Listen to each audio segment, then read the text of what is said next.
The scent of moon incense clung to Selah Hart's throat like a polite hand that wouldn't let go. It wasn't choking her. It was worse than that. It was reminding her, sweetly, relentlessly, that this hall had rules, that it had witnesses, that it had a memory. Even the towering stained-glass windows seemed to hold their breath as the Moonspire court gathered in a half-circle around the dais. Selah stood at the center of it, where the stone was lighter, scrubbed pale by 100 ceremonies. Her palms were damp inside silk gloves that suddenly felt like a bad decision. She could hear murmurs, soft, restrained. The way people spoke when they wanted you to know they were talking about you without giving you the satisfaction of catching a full sentence. Her dress was white. Not the romantic kind of white, the ceremonial kind. The kind that wasn't chosen so much as assigned. At the top of the dais, King Aldrich Thorne stood with his hands behind his back, broad shoulders squared, jaw set like he'd carved it himself out of granite. He looked like the idea of a king. Tall, controlled, and carefully composed. And still, Selah caught it, because her gaze always betrayed her first. The flicker in his eyes. Regret. He was already regretting something. The High Matron cleared her throat, and the room obeyed her like it had been trained since birth. "Selah Hart of the Ashford line," she announced, her voice carrying with the ease of someone who never doubted she'd be heard. "You stand before the court under the hollow moon accord." Selah's heartbeat didn't speed up. It stopped, then restarted like it wasn't sure she deserved the rhythm. The hollow moon accord wasn't spoken often. It was an old law, dusty with tradition, sharp with consequence. It was the kind of law people invoked when they wanted the moon itself to take notes. Beside Selah, Juniper Crow, court apothecary, unofficial menace, and the only reason Selah's lungs still worked today, shifted her weight with the exaggerated patience of someone forced to attend a party with terrible appetizers. Junie was dressed properly, of course. She always was. Her braid was neat. Her lipstick was perfect. Her expression said she would rather swallow a pine cone than clap politely for the court. Selah didn't dare look at her too long, but she felt Junie's presence like a hand on her spine. Steady, irreverent, unafraid. The High Matron lifted a silver bowl, moon water trembling inside it. The bond between Luna Candidate and Alpha King is affirmed by scent, by instinct, and by the blessing of continuation. Continuation. The word landed in Selah's chest with the subtle cruelty of a familiar insult. She'd heard it in whispers and in sympathetic sighs. She'd heard it in the way people said, "You're so kind," as if kindness was what you were allowed to be when you weren't anything else. Her fingers curled, just slightly, in her gloves. A soft ripple of sound passed through the crowd as the High Matron dipped her fingers into the bowl and touched Selah's wrist. The water was cold enough to bite, and for a second, Selah's skin prickled as if her body wanted to flinch away from public judgment. But she stayed still. She always stayed still. "By the moon," the High Matron said. "Show us what is hidden." The moon water warmed. It didn't glow. It didn't shimmer. It didn't do anything dramatic the way stories promised it would when destiny showed up on schedule. It simply sat there, dull, ordinary, unimpressed. A beat of silence stretched. Thin, bright, humiliating. Selah's mouth went dry. She felt it then, in the crowd. The shift, the tiny collective lean of attention, the way disappointment became entertainment the moment it wasn't happening to them. "She's empty," someone breathed, not as an accusation, but as if stating whether. Selah's cheeks heated so fast it felt like being caught under a spotlight. Her throat tightened, not from tears. She wouldn't give them that. From the simple, brutal effort of keeping her dignity in place when it wanted to slip off her shoulders and crawl under a bench. Juniper's voice sliced through the murmur, low and crisp. "Wow, the Moonspire Court really knows how to make a lady feel welcome. Do we offer snacks after public humiliation, or is that a premium package?" A few heads turned, scandalized. Selah didn't look at Junie. She couldn't afford to smile. The High Matron's gaze sharpened. Apothecary Crow. Junie lifted her chin. Matron. King Aldrich's eyes shifted, just a fraction, toward Junie, as if he was asking her silently, "Please don't." as if he was also, silently, grateful someone in this room still had a pulse. The High Matron returned her attention to Selah with a practiced lack of cruelty, which somehow felt crueler. "Selah, heart," she said. "The moon water finds no spark of continuation." Selah swallowed. Her own scent, her own body, had become evidence against her. The High Matron turned toward the dais. "Your Majesty, under the accord, the crown must speak." Aldrich didn't move for a moment. Then, slowly, he brought his hands forward. His fingers flexed once, the smallest break in his control. He looked down at Selah, and she hated the softness she saw there, because softness didn't change laws. Softness didn't change what people thought of her. And still, it made it harder to hate him the way she wanted to. "Selah," he said, and her name in his voice sounded like it belonged somewhere safe. "Look at me." Her stomach twisted. She lifted her gaze. His eyes were storm dark, but warm underneath. Warm like a hearth that had been banked, not extinguished. When he spoke again, his voice was steady, but there was something threaded through it that wasn't for the court. For her. "I chose you," he said quietly. "I would choose you again." A quiet gasp ran through the crowd. Selah's breath caught, not because of romance, but because of the timing. Because those words were exactly what she'd needed to hear, exactly when hearing them would hurt the most. Then Aldrich's shoulders squared the way a king's had to. His gaze lifted, not to Selah, but beyond her, to the court itself. "Under the hollow moon accord," he said, each word clipped into place like a seal. "A Luna must carry the crown's future." Selah went cold. Juniper inhaled sharply beside her, and this time Selah felt it like a warning. Aldrich's jaw worked once, as if he was biting back something that would have been kinder. "Selah, heart," he said, voice louder now, public now. "You have been tested." The hall leaned in. Selah's heart thudded once, hard. Aldrich's eyes lowered back to hers, and for a split second his gaze begged forgiveness, like a man instead of a king. "I release you," he said, "from claim, from ceremony, from the throne." The words didn't echo. They sank. Selah felt as if the stone beneath her feet had tilted, just slightly, and everyone else knew how to balance except her. Heat rushed to her face, then drained away, leaving her skin too tight, too exposed. The High Matron nodded, satisfied. So spoken. Selah's lungs forgot what they were for. The crowd's murmur rose, polite enough to pretend it was concern. Juniper stepped forward before Selah could stop her. "Just for the record," Junie said, her voice sweet with venom, "I've been in kitchens with less judgment and better manners." The High Matron's eyes narrowed. Aldrich's gaze snapped to Junie, sharp now. Not angry, not cruel. Protective. Like he knew exactly how dangerous it was to mock the court, and how little Junie cared anyway. Selah couldn't speak. If she opened her mouth, something inside her would break and tumble out in front of everyone. So she did the only thing she could do. She turned. Her train whispered over the stone as she walked, every step a small act of survival. She kept her shoulders straight. She kept her chin up. She made her body a lie because her heart was too loud. Halfway down the aisle, she felt it. Not a touch. A pull. As if the moon incense had changed into something older, deeper. Like winter air right before snow. Selah's gaze flicked, unwilling, toward the black altar stone at the side of the hall.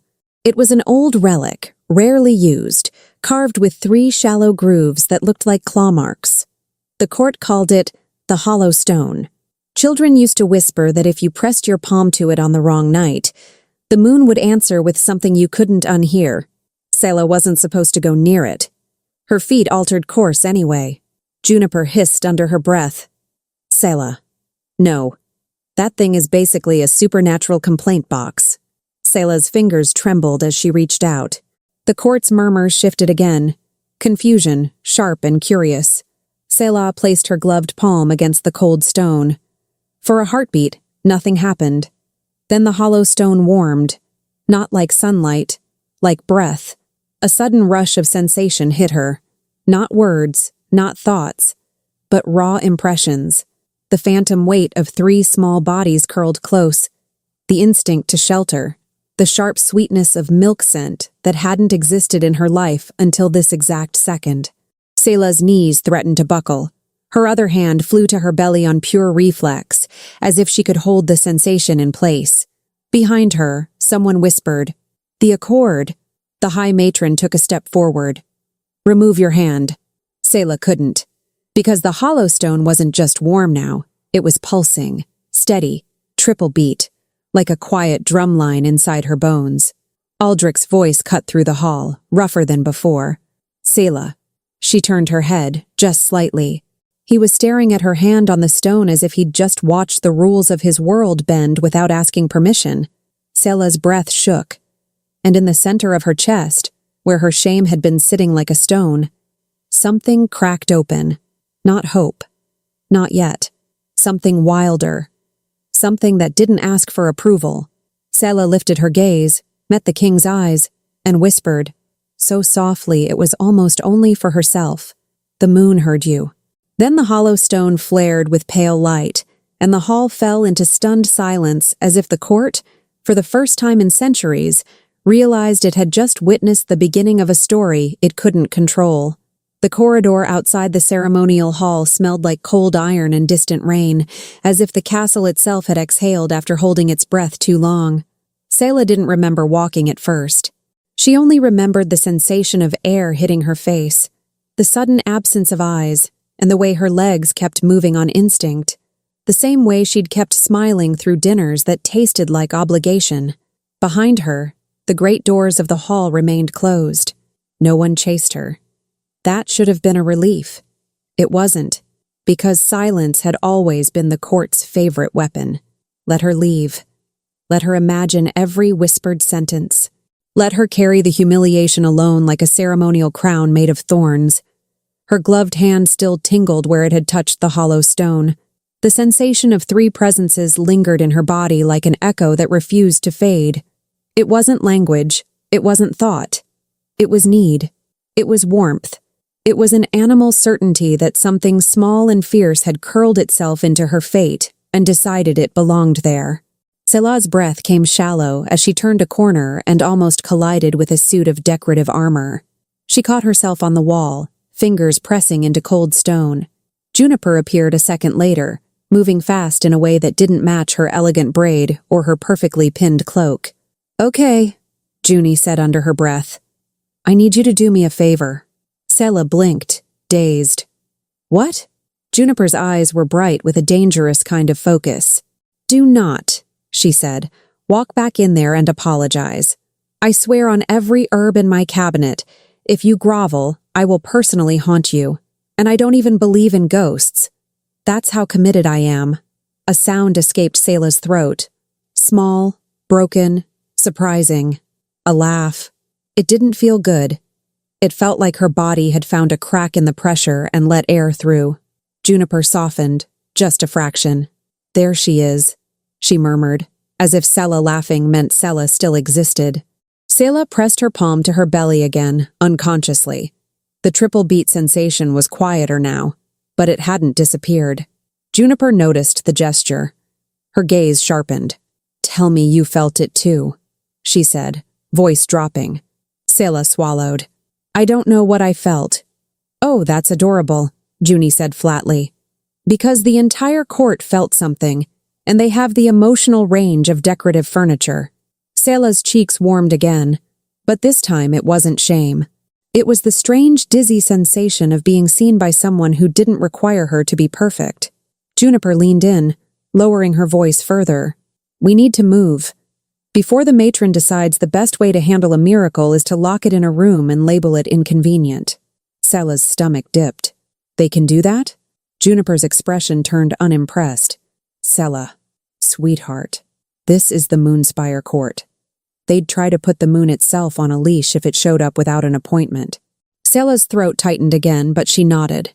Her legs began to move, letting Juniper guide her through narrower corridors, servant paths, forgotten arches, places that smelled less like power and more like work. As they walked, Selah's thoughts tried to line up into something coherent and failed. Aldrich's face kept appearing behind her eyes. The regret.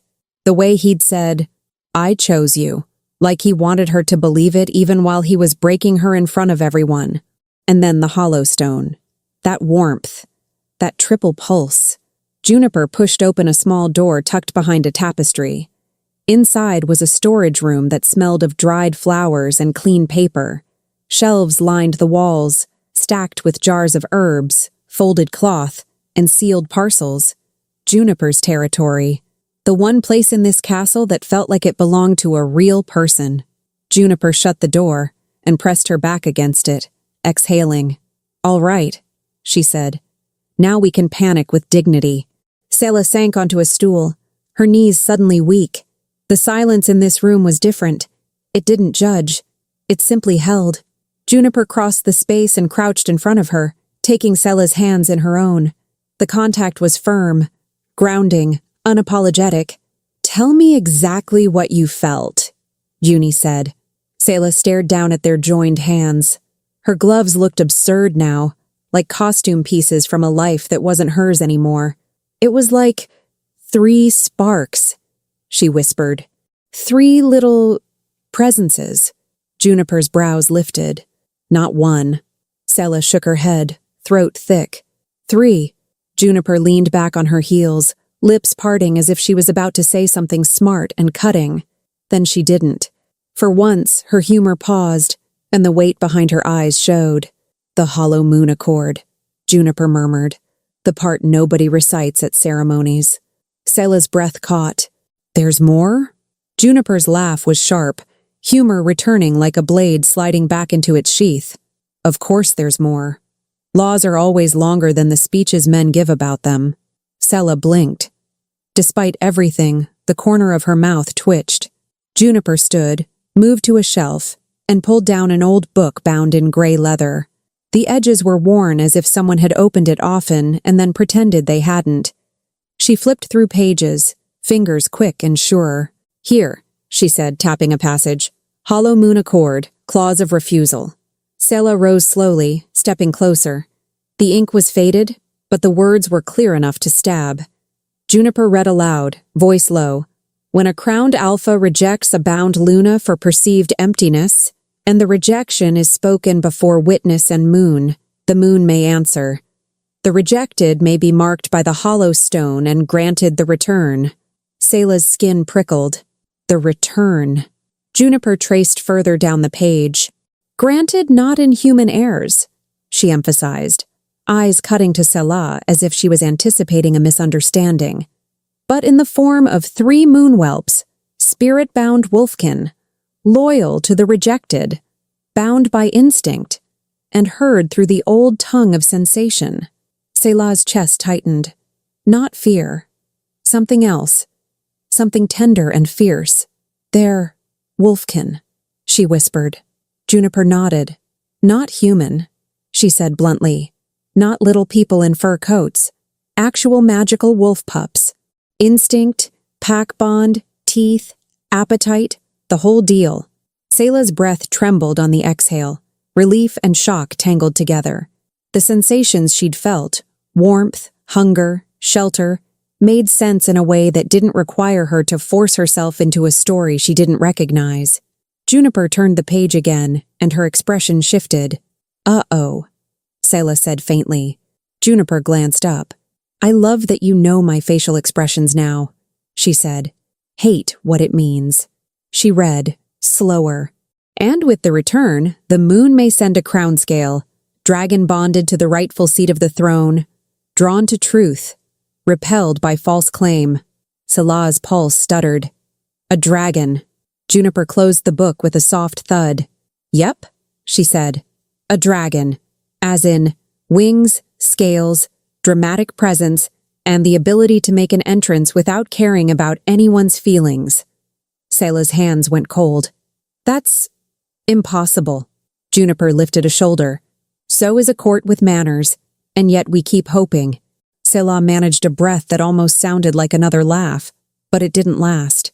"Junie," she whispered, "if this is real, then what happens to me?"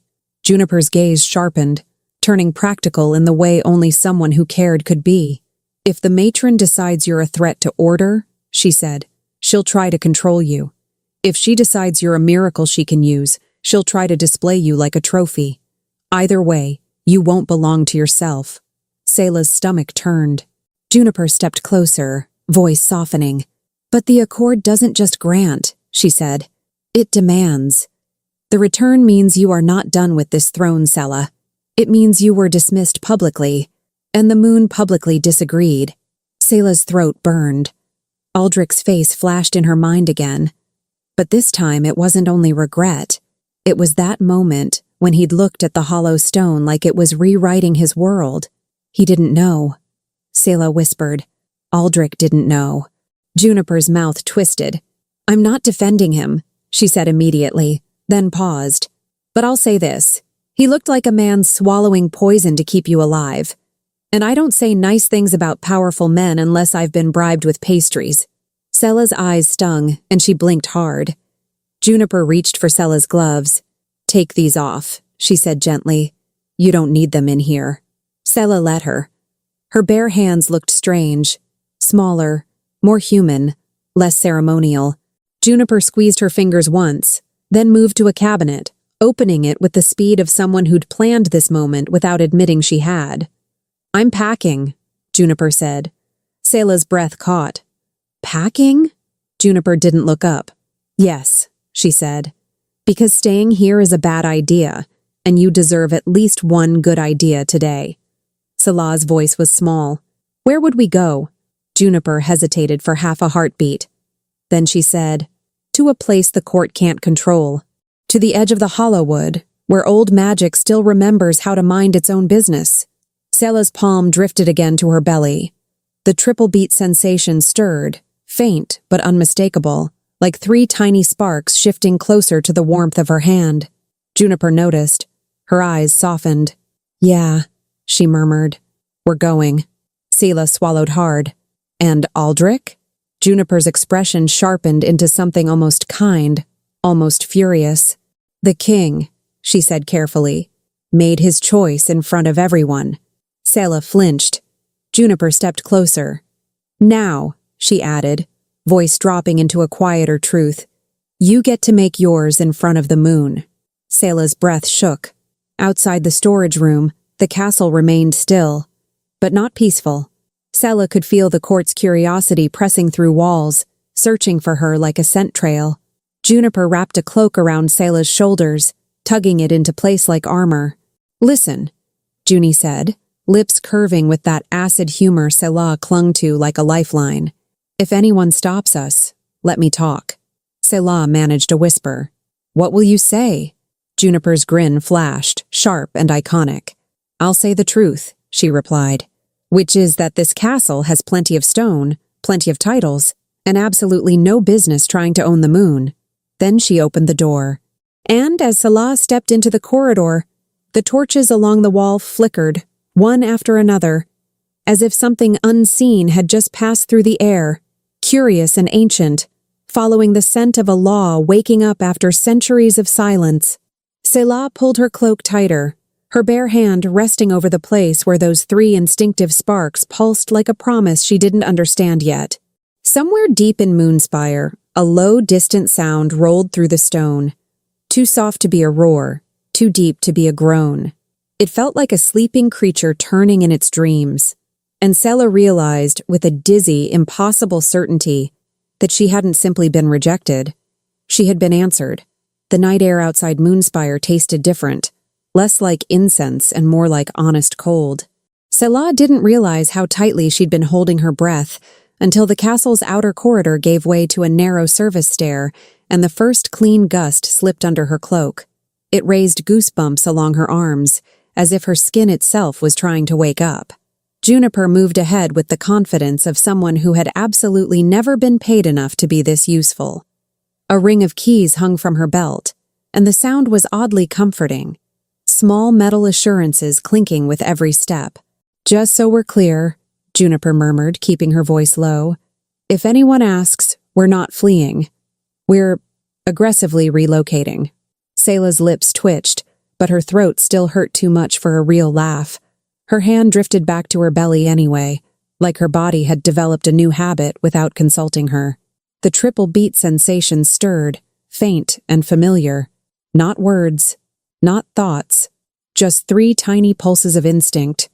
Warmth, hunger, and the deep, undeniable certainty of pack. Juniper noticed the gesture and didn't comment. She just opened a small side door, peeked out, and then waved Selah through with a brisk little flick of her fingers that said, "Move, before the castle remembers it owns corridors." Outside, a stone path ran along the castle's outer wall, half hidden by winter bare ivy. Torches were spaced far apart here, their light pooled and wavering. Shadows stitched themselves between the pools like they were alive and eavesdropping. Selah's slippers scuffed on frost-dusted stone. She had never walked this way before. In her old life, she'd moved through grand arches and polished floors. Always escorted, always watched. Now her escort was a sarcastic apothecary with an attitude problem and a talent for breaking sacred silence at the worst possible time. And somehow that felt like mercy. They reached a narrow gate set into the outer wall. An old one, iron-latticed and forgotten, the kind servants used when they didn't want to cross the main yard. Juniper's keys clicked. The lock resisted, then gave with a soft, reluctant sigh. Selah stepped closer and the metal, cold, damp, pressed its chill into her palm as she steadied herself.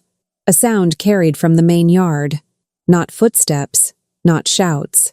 Just the distant, orderly murmur of a castle continuing on, as if it hadn't just witnessed the moon contradict a public rejection. Selah's stomach rolled. Juniper leaned in. "Hey," she whispered, voice sharpening into something unexpectedly gentle. "Don't do that thing where you start blaming yourself for other people's lack of imagination." Selah swallowed. "I'm not." Juniper's eyebrows rose in pure disbelief. "Selah, please, I'm a professional. I can smell self-blame like spoiled milk." Selah breathed out slowly, letting the cold air fill her lungs until it hurt in a clean way. She shook her head, because the sentence wouldn't come out without breaking apart. Juniper's mouth softened at the edges. "Yeah," she murmured. "I know." Then she pulled the gate open. The forest beyond wasn't immediately darkness. It was layers, tree trunks like pillars, underbrush like a quiet tide, moonlight caught in thin silver threads between branches. The Hollowwood began here, where the castle's trimmed hedges stopped pretending nature could be domesticated. Selah stepped through the gate, and something changed. Not in the world, in her. The air smelled older, wilder, sharp with pine and damp earth. And beneath it, so subtle she almost missed it, was a note of something scaled and mineral, like warm stone after sunlight. Juniper inhaled too, and her eyes narrowed. "Oh," she muttered. "That's new." Selah's pulse ticked faster. "What is?" Juniper glanced at her. "Either destiny is showing off," she said, "or someone very ancient has opinions." Selah's fingers tightened around her cloak.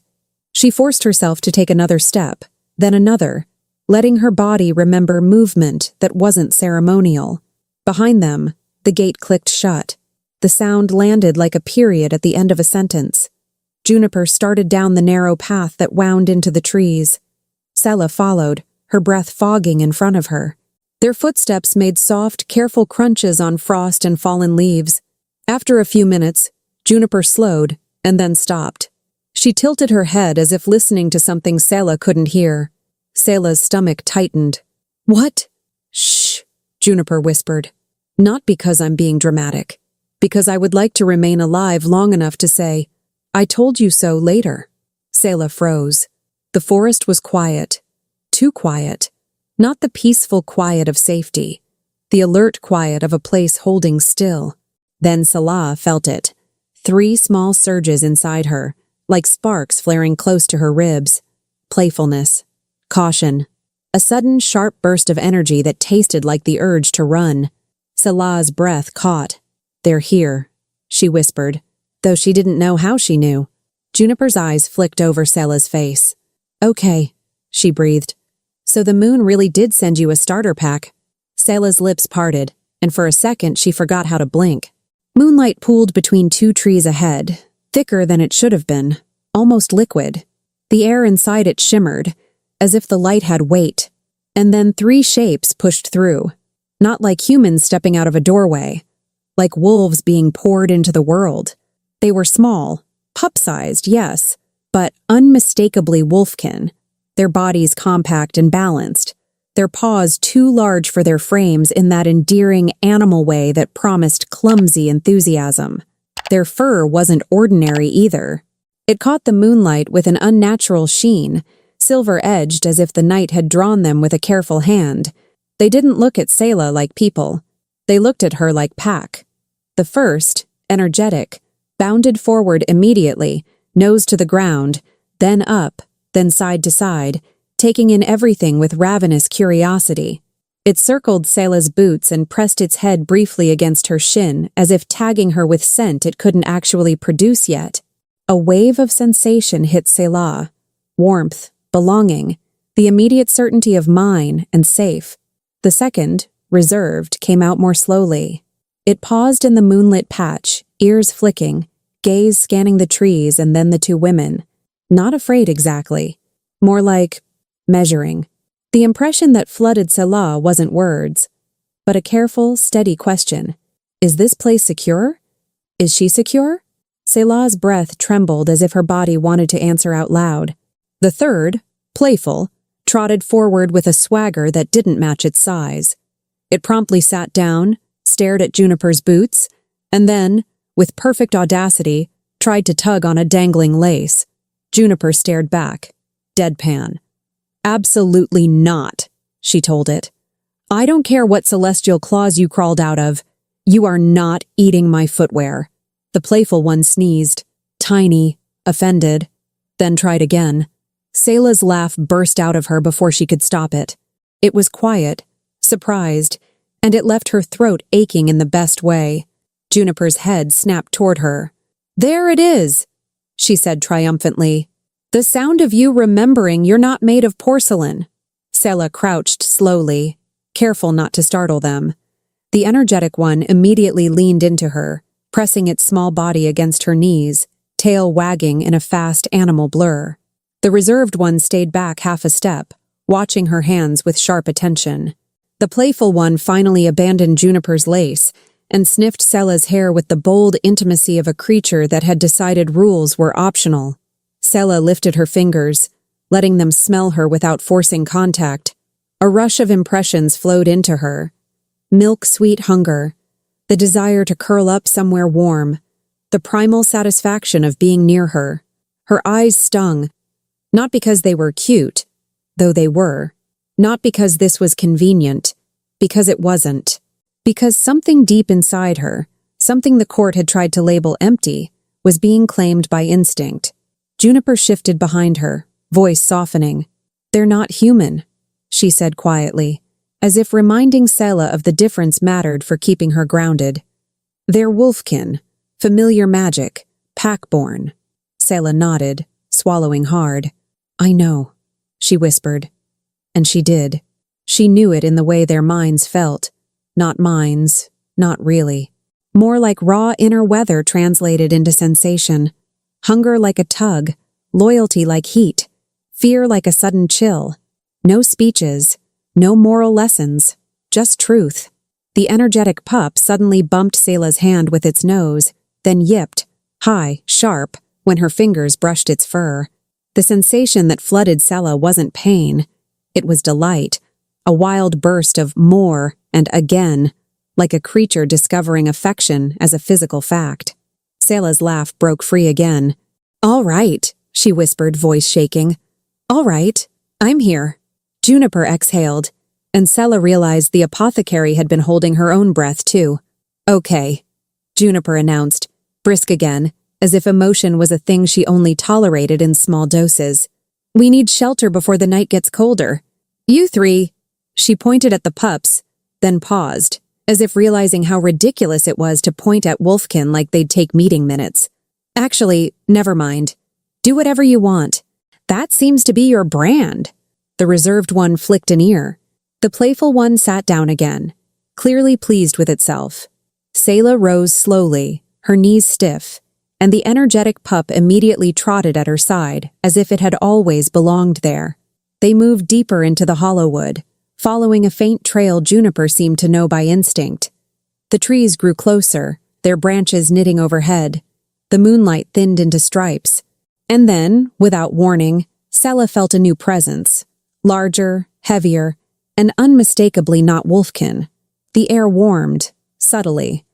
A scent like heated stone and rain-filled caves curled around them. Juniper stopped so abruptly Selah almost bumped into her. "What?" Selah whispered. Juniper's eyes lifted. Selah followed her gaze. On a low, moss-covered boulder just off the path sat a creature shaped like myth. Not enormous, not yet, but unmistakably draconic. Sleek body, folded wings, scales the color of deep dusk with pale edges like moonlit glass. Its eyes were bright and ancient in a way that made Selah's skin prickle. It didn't bare teeth. It didn't lunge. It simply watched her, perfectly still, as if the entire forest had paused to give it room. Selah's breath caught. The pups pressed closer, not fearful, alert. The reserved one leaned in, the impression of caution spilling into Selah like cold water. The energetic one vibrated with a restless desire to approach and sniff everything. The playful one sneezed again, as if even dragons were subject to its personal disdain. Juniper whispered, reverent and horrified all at once, "Well, there it is." The dragon blinked slowly, and Selah felt it, not in words, but in a heavy, undeniable sensation that landed in her bones like a crown settling into place. Truth. Seat. Return. Selah took one careful step forward, and the dragon unfolded one wing, just slightly, as if making room for her to come closer. Morning in the Hollowwood didn't arrive with sunlight spilling everywhere. It arrived carefully. It seeped through branches in pale ribbons, turning frost into glitter and making the air look like it had been dusted with silver. The forest sounded awake in slow increments.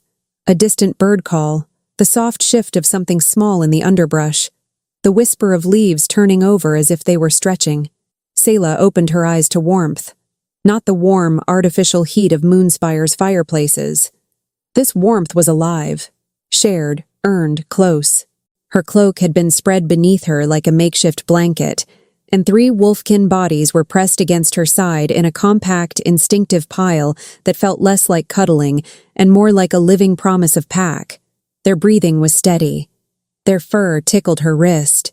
The energetic one was sprawled in the least efficient position possible, paws twitching as if it was chasing something in a dream.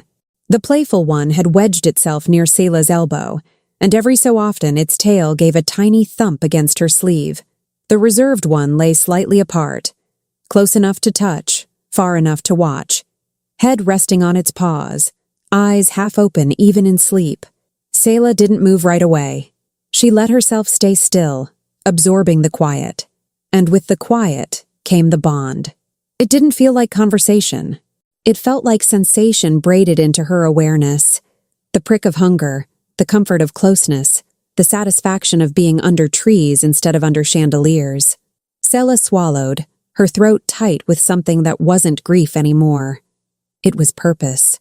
A soft sound came from across the small clearing where they'd made camp. Juniper, hair slightly messier than usual and therefore looking almost suspiciously human, was crouched beside a ring of stones.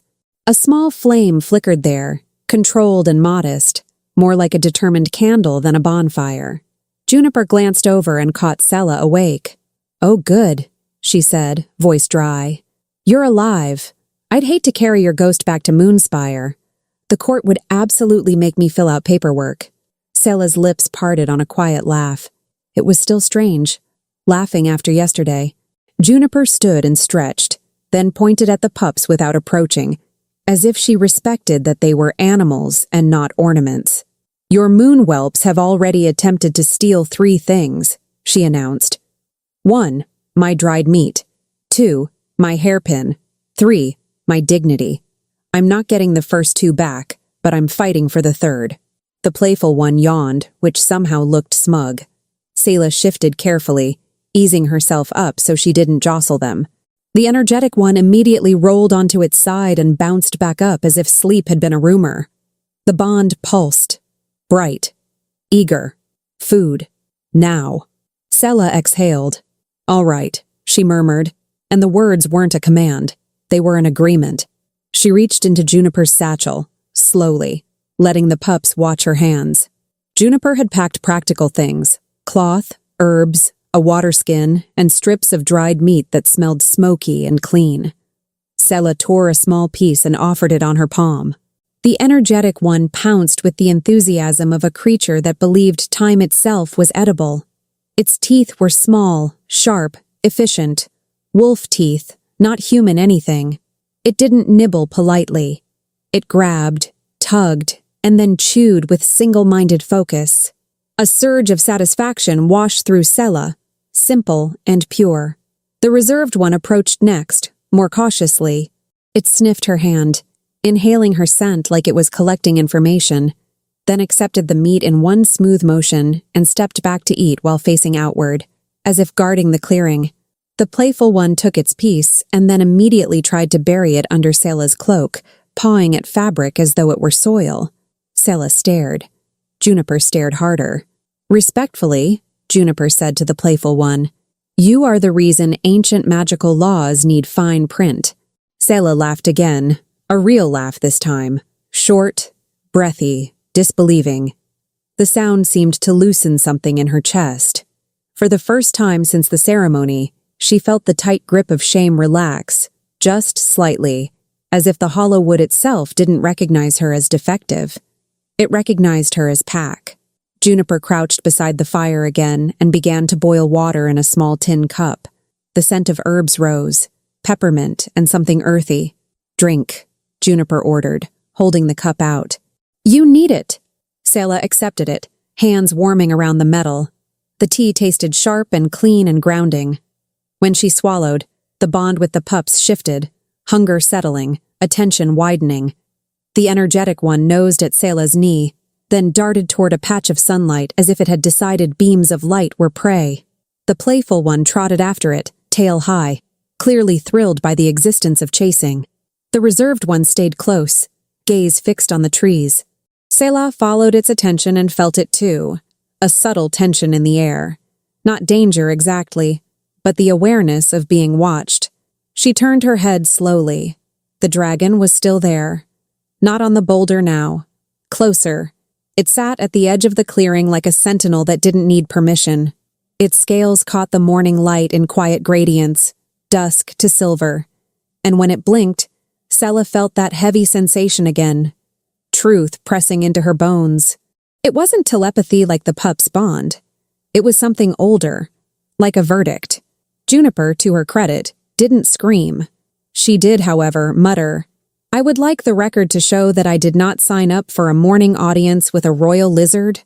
The dragon's head tilted.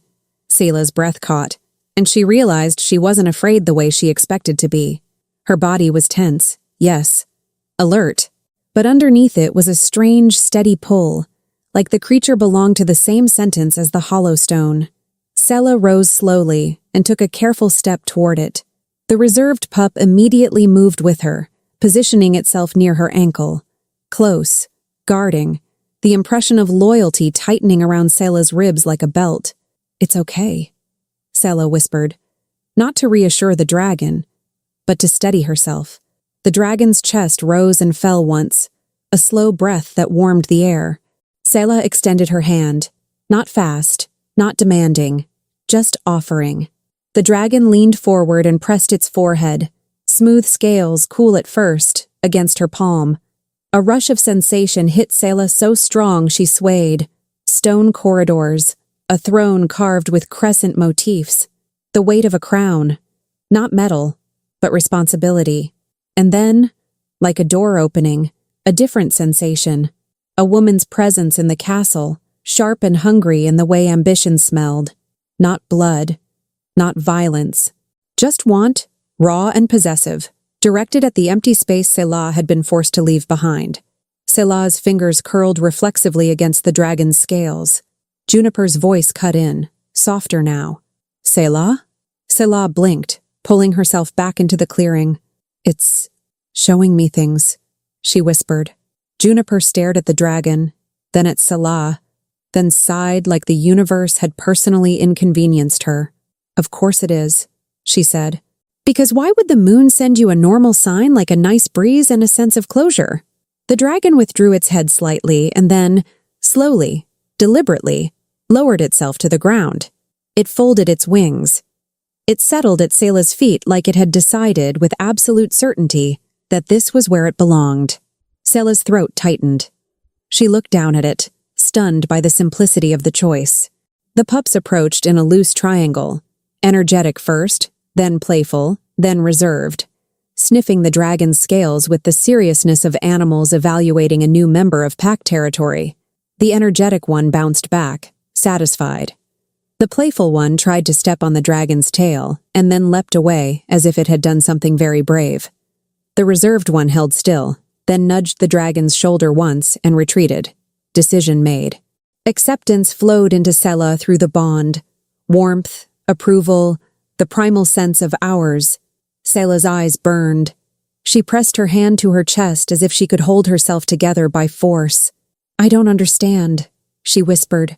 Juniper came to stand beside her, close enough that their shoulders almost touched. You don't have to understand today, Juniper said, voice roughened by honesty. Today you just have to not let them take you apart. Selah swallowed hard. They already did. Juniper's laugh was quiet and sharp. No, she corrected. They tried. Big difference. Selah turned her head and looked at Juniper fully. What if Aldrich comes? Juniper's mouth tightened, thoughtful.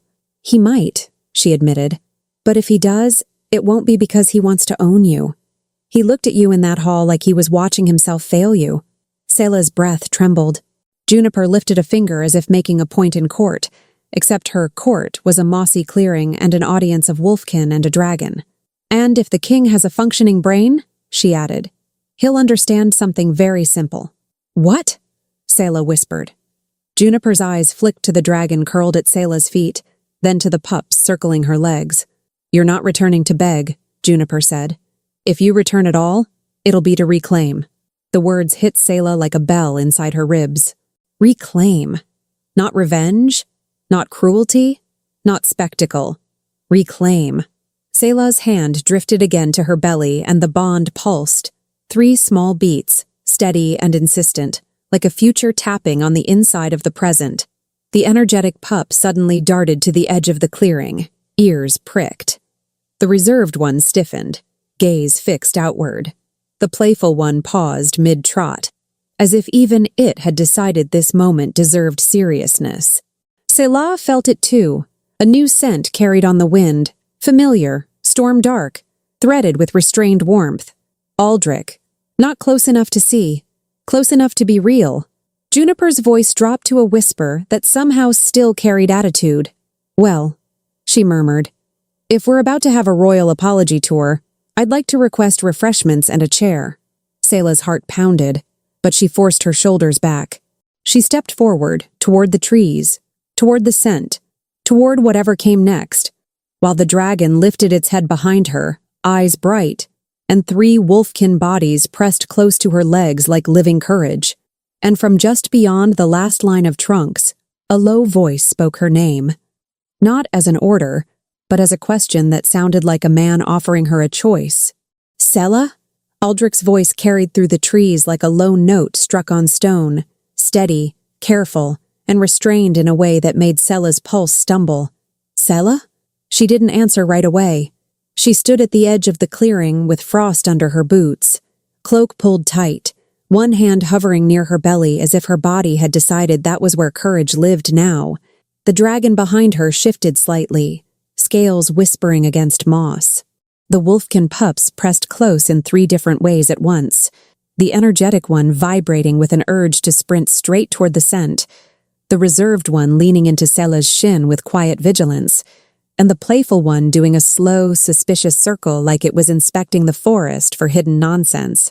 Juniper at Selah's side tilted her head and murmured, if he says anything dramatic, I'm throwing a pine cone at him. Not because it'll hurt, just to remind him he's not on a stage. Selah's mouth twitched despite herself. Then Aldrich stepped into the clearing. He didn't arrive like a conqueror.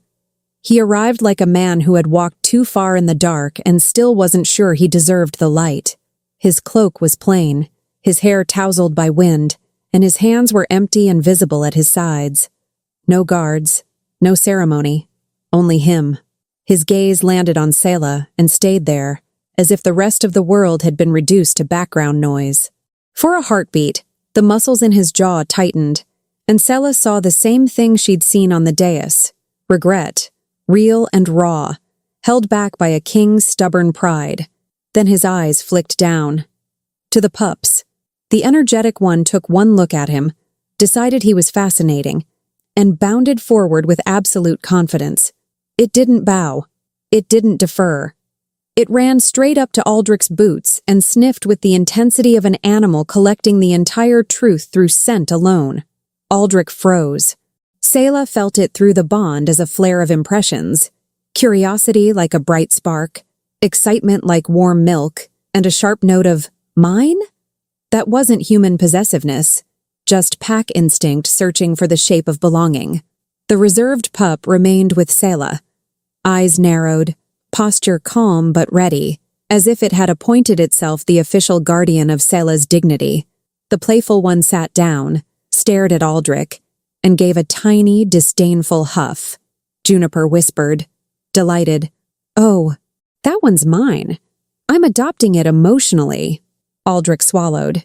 His eyes lifted to Selah, and his voice came out rougher. "I didn't come to take you back." Selah's shoulders stayed rigid. "Then why are you here?" Aldrich took a slow step forward, then stopped well short of her, as if he'd drawn an invisible line and refused to cross it without permission. "Because I couldn't breathe," he said simply. "And because the hollow stone—" His gaze flicked to the dragon, and the words seemed to catch in his throat. "Because it changed." Juniper made a soft sound. "That's one way to describe the moon publicly corrected you in front of your entire court." Aldrich's eyes snapped to Juniper. Juniper smiled brightly. "Your Majesty." Selah almost laughed again. Almost. Aldrich's attention returned to Selah, and this time he didn't try to sound like a king.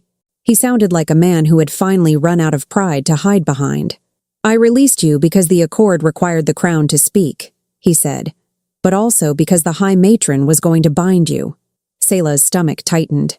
"Bind me how?" Aldrich exhaled, his breath visible in the cold. "With an oath you couldn't refuse," he said. "A public vow. Something that would have sounded like honor and felt like a cage." Juniper's eyes narrowed. Of course she was. Selah's mouth went dry. She could picture it too easily. The court calling it protection, calling it duty, wrapping chains in silk words until Selah couldn't tell where her choice ended and their expectations began. Aldrich took another slow breath. "I chose the only option that left you free." Selah stared at him, anger and confusion twisting together. "Free?" she repeated, voice cracking around the edges. "You said I was empty in front of everyone." Aldrich flinched like she'd struck him without touching. "No," he said, immediate. "I never believed you were empty." Selah's laugh was sharp, humorless. "Then why—" "Because I was raised to believe the throne had rules the heart couldn't argue with," he said, the words coming faster now, as if he'd been carrying them like stones. "And because I thought—" His voice dropped, and the admission looked like it hurt. "I thought you deserved better than a court that would spend your life measuring you." Juniper snorted. "So you humiliated her to protect her. That's not a plan. That's a tragic poem written by a man who refuses therapy." Aldrich's eyes flashed with something like embarrassment. Selah's chest tightened, but she forced herself to stay steady. "You don't get to decide what I deserve," she said quietly. "Not anymore." Aldrich nodded once. "You're right." The simplicity of his agreement knocked Selah off balance more than any argument could have. A gust of wind moved through the trees, and the dragon lifted its head.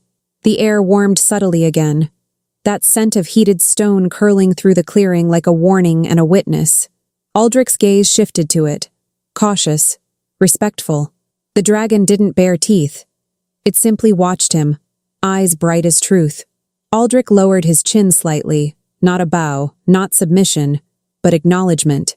Crownscale, he said, voice careful, as if speaking a name that carried weight. Selah felt the dragon's verdict press into her bones again, heavy and undeniable. Seat. Return. Truth. The energetic pup, done sniffing Aldrich's boots, now tried to climb one of his knees with clumsy determination. Aldrich startled, then, slowly, lowered himself into a crouch, careful not to loom. He extended a hand, palm down, letting the pup sniff him again. The pup's tail wagged so hard its entire body wobbled. Selah felt a warm rush through the bond. Approval, the simple satisfaction of safe enough. Aldrich's mouth softened at the corners, and for the first time since the ceremony, Selah saw him look human, not untouchable, not distant, just a man watching something small and fierce decide he wasn't the enemy. Then the reserved pup stepped forward, slow and deliberate, and sniffed Aldrich's hand once. Not affection. Assessment. Aldrich stayed perfectly still. The reserved pup withdrew, satisfied, and returned to Selah's side like it had checked a box. The playful pup trotted up last, sniffed Aldrich's cloak, then promptly sat on the edge of it as if claiming a seat at court. Juniper whispered, "I'm crying on the inside." Selah's throat burned. She turned her head slightly, blinking hard. Aldrich rose back to his feet. His gaze returned to Selah, and the softness in his eyes didn't ask to be forgiven. It simply waited. "What do you want?" Selah asked, forcing the words out. Aldrich's voice was quiet. "To make something right," he said, "and to give you a choice I should have offered before." Juniper muttered, "Finally." Aldrich took one step back, increasing the distance instead of closing it, as if he was proving something with his body. "Stay here," he said, "in the Hollowwood. I'll send supplies. I'll keep the court from hunting you down with concern. And if you decide to return," his jaw tightened, "you return as yourself, not as an apology." Selah's breath caught. Return. Not to plead, not to be paraded, to choose. The dragon shifted, tail curling closer to Selah's boots, and the bond with the pups pulsed. 3 small beats like a steady drum. Then, like a blade sliding between ribs, a new scent reached Selah. Not Aldrich, not forest. Moon incense again. Faint, distant, but creeping closer. Juniper's eyes narrowed. "Oh, I hate that smell." Selah's stomach dipped. The reserved pup stiffened, and a cold ripple of caution flowed into Selah's chest. The energetic one paused mid-bounce, ears pricked. The playful one sneezed, as if insulted by the very idea. Aldrich went still, his expression changing, focus tightening, control snapping into place. "They followed me," he said, voice low. Selah swallowed. "Who?" A voice drifted between the trees, sweet as ceremony and twice as sharp. "Your Majesty," it called. And Selah, standing in frost and moonlight with a dragon at her feet and wolfkin pressed to her legs, realized the court hadn't come for forgiveness. It had come for control. The voice didn't step into the clearing right away. It lingered at the edge, letting anticipation do the work, letting the forest become a stage without asking permission. Selah felt it like pressure behind her eyes, the old familiar sensation of being watched and weighed. Juniper leaned in and whispered, "If they brought paperwork, I'm eating it." Aldrich's gaze remained fixed on the trees, his posture calm, but unmistakably protective. He didn't move in front of Selah like a shield. He simply held his ground beside her in a way that said he would not let anyone pretend she wasn't there. A figure emerged, an attendant in pale ceremonial cloth, hands folded, face carefully blank. Not the high matron herself, but someone trained in her style, polite, precise, and hollowed out by obedience. The attendant dipped into a bow. "Your Majesty," she said. Then her eyes slid toward Selah with the chill of practiced dismissal. "Lady Selah," Juniper hissed softly. "Oh, she ladyed you. That's a choice." Selah's spine straightened. The pups pressed closer, and the bond rippled with instincts, a defensive curl of loyalty, a quiet hunger for safety, and a sharp, restless energy that wanted movement. The attendant's gaze flicked to the dragon. For the first time, her composure wavered. Just a crack. The dragon didn't shift. It simply watched, eyes bright as truth. The attendant swallowed. "A message from the High Matron," she said carefully, holding out a sealed scroll. Aldrich didn't take it. "Speak," he said. The attendant hesitated, then unfolded the scroll with hands that shook just slightly. "Under the hollow moon accord," she read, voice too loud in the clearing. "The court summons Selah Hart to present herself at Moonspire at the next moonrise for verification and ceremonial resolution." Juniper's laugh was soft and vicious. Ceremonial resolution. That's what people call it when they want to smile while they steal your autonomy. Selah's stomach tightened. The words sounded clean, official, unavoidable. Verification. Resolution. As if Selah was a problem to be solved rather than a person who had been broken open in front of witnesses. Aldrich's voice came out cold. "She is not property to be summoned." The attendant blinked, startled by the steel in his tone. "Your Majesty," she began, then faltered. "The court also announces the temporary elevation of a new Luna candidate until the accord is clarified." Selah's chest went tight. A new Luna candidate. So quickly. As if Selah had been a chair they could replace the moment it didn't match the decor. Juniper's mouth twisted. "Wow," she whispered. "The ink isn't even dry on your rejection and they're already redecorating." Selah's hand drifted to her belly again, and this time the bond surged. 3 pulses that felt like a living refusal. Not words, but an instinctive no that warmed her skin. Aldrich's jaw clenched. "Who?" The attendant's eyes lowered. "Lady Merowyn Voss." Selah knew the name. Everyone did. Merowyn was beautiful in the way court beauty always was, polished, deliberate, and sharpened at the edges. She wore smiles like jewelry and never missed an opportunity to be seen near power. Selah tasted bitterness. Juniper muttered, "Of course it's her. She'd marry a mirror if it came with a title." Aldrich didn't look at Selah when he spoke again, as if he didn't want his next words to sound like a plea. "This is what I was trying to prevent," he said quietly. Selah's throat burned. "You prevented nothing," she whispered. "You just moved the knife." Aldrich flinched, but he didn't argue. Instead, he turned to the attendant. "Tell the High Matron," he said, "that Selah Hart will not be dragged into Moonspire like a criminal. If she returns by choice." The attendant's posture stiffened.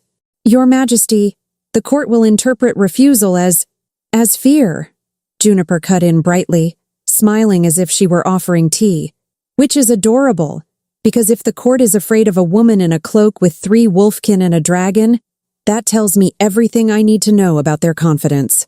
The attendant stared at Juniper like she'd discovered a new species of audacity. The playful pup chose that moment to trot forward and nip gently at the attendant's hem, testing fabric with teeth, then letting go, as if making a point. "This is not your territory." The attendant jumped back with a startled gasp. Juniper's eyes lit up.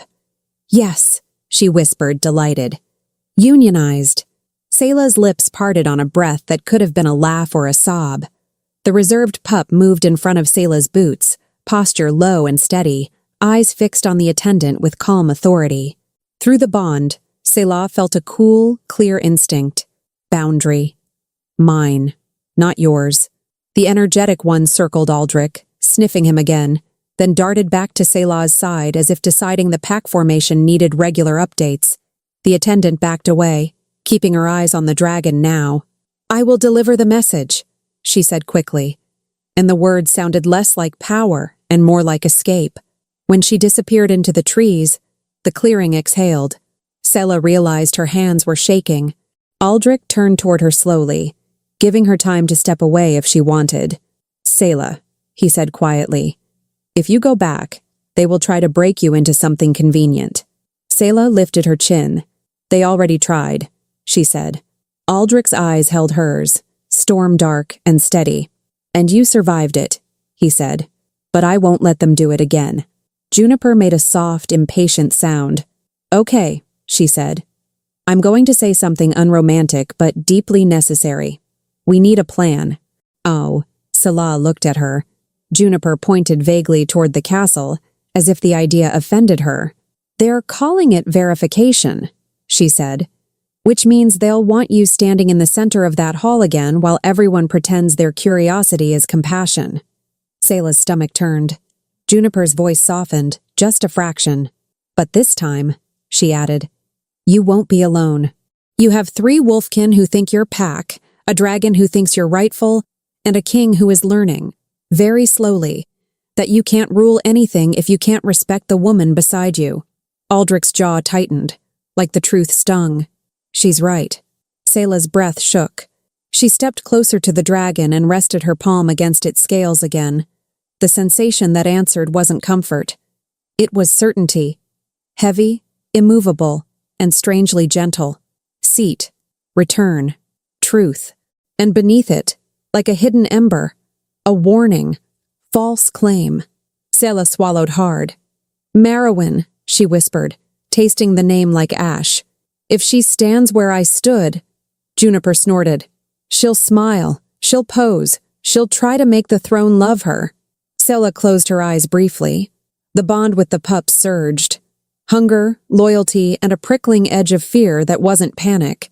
Just instinct telling her the pack didn't like the scent of the castle. When Selah opened her eyes, her voice was steady in a way it hadn't been yesterday. "I'm going back," she said. Aldrich went still. Juniper's eyebrows shot up. "Okay," she said, impressed despite herself. "That's either extremely brave or extremely petty, and I support both." Selah looked at Aldrich. "Not to beg," she said. "Not to apologize. Not to be measured." Aldrich's gaze softened. "Then why?" Selah's hand drifted to her belly again, and the triple-beat pulse answered like a quiet drum. "Because the moon answered me," she said, "and because I'm done letting them call me empty."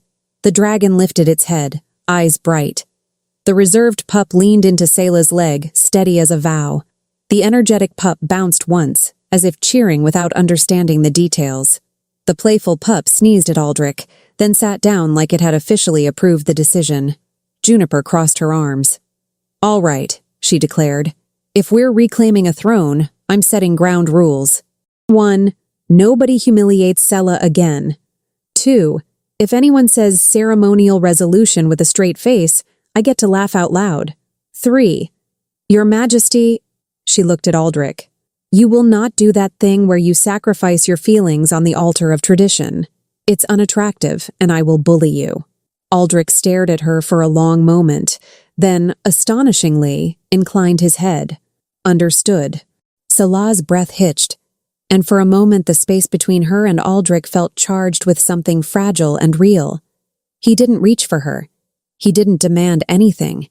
He simply stepped closer, just enough that Selah could smell him. Storm-dark scent softened by something warm underneath, like a hearth behind stone. His voice dropped. "If you return," he said, "I will stand beside you, not above you, not in front of you, beside you." Selah's throat tightened. She wanted to believe him. She wanted to punish him. She wanted to lean into the warmth of his voice and pretend yesterday never happened. Instead, she held his gaze and said the only truth that mattered. "Then prove it." Aldrich nodded once. "I will." The forest shifted around them, wind lifting Selah's hair, and she felt the pup's instincts align, loyalty knitting tight, fear sharpening into alertness, hunger turning toward movement. Return. Not to plead, to reclaim. And somewhere in the distance, faint but unmistakable, Moonspire's bells began to ring again, slow and deliberate, as if the castle itself had sensed that the woman it dismissed was about to come back with the moon at her shoulder. 9 months changed the Hollowwood the way it changed Selah. Quietly, steadily, and without asking anyone's permission. Winter had softened into early spring, and the forest no longer smelled like sharp frost and escape. It smelled like damp earth, new leaves, and the clean, relentless truth of things that survived. Selah stood at the tree line where Moonspire's outer walls rose beyond the last stretch of pines, and she let herself feel the weight of that sight without flinching. The castle looked the same. She didn't.